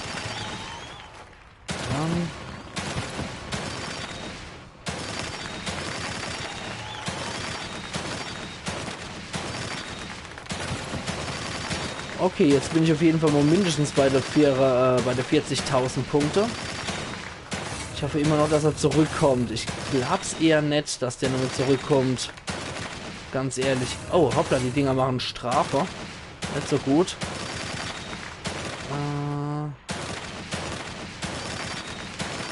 Komm schon.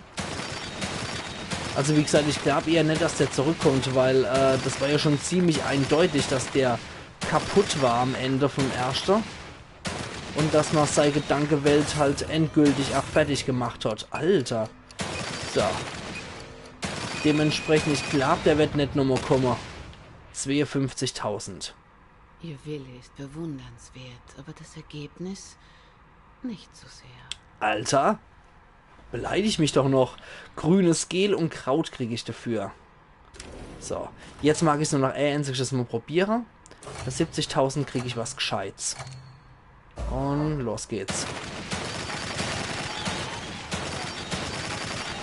Und das auf jeden Fall. Jetzt will ich aber Bescheid nicht auf die X schießen.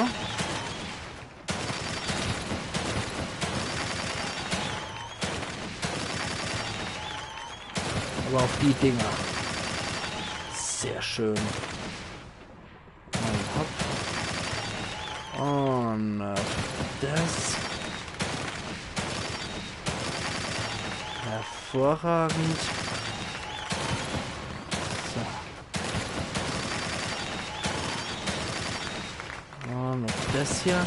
Aber Leslie hat sich mit Rubiks Pedogrinsen weggeportet am Ende. Ja, trotzdem. Man weiß es nicht. Man weiß es ja nicht, wie es ausschaut. Alles klar, dann wünsche ich euch beide gute Nacht und vielen lieben Dank dafür, dass ihr hier nochmal eure Zeit geopfert habt und bei mir im Livestream mit dabei wart. Vielen Dank, es war mir mal wieder Ehre und auch schön, dass du mit reingeguckt hast, Skarin. Machen's gut auf jeden Fall und habt einen schönen Abend. Vielen Dank nochmal. Tschüss.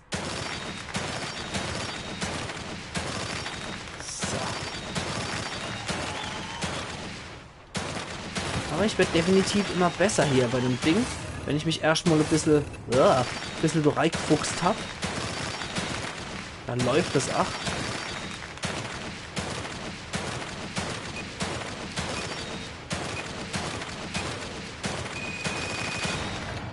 Okay. Ende 70.000, es gibt auf jeden Fall nochmal einen Schlüssel.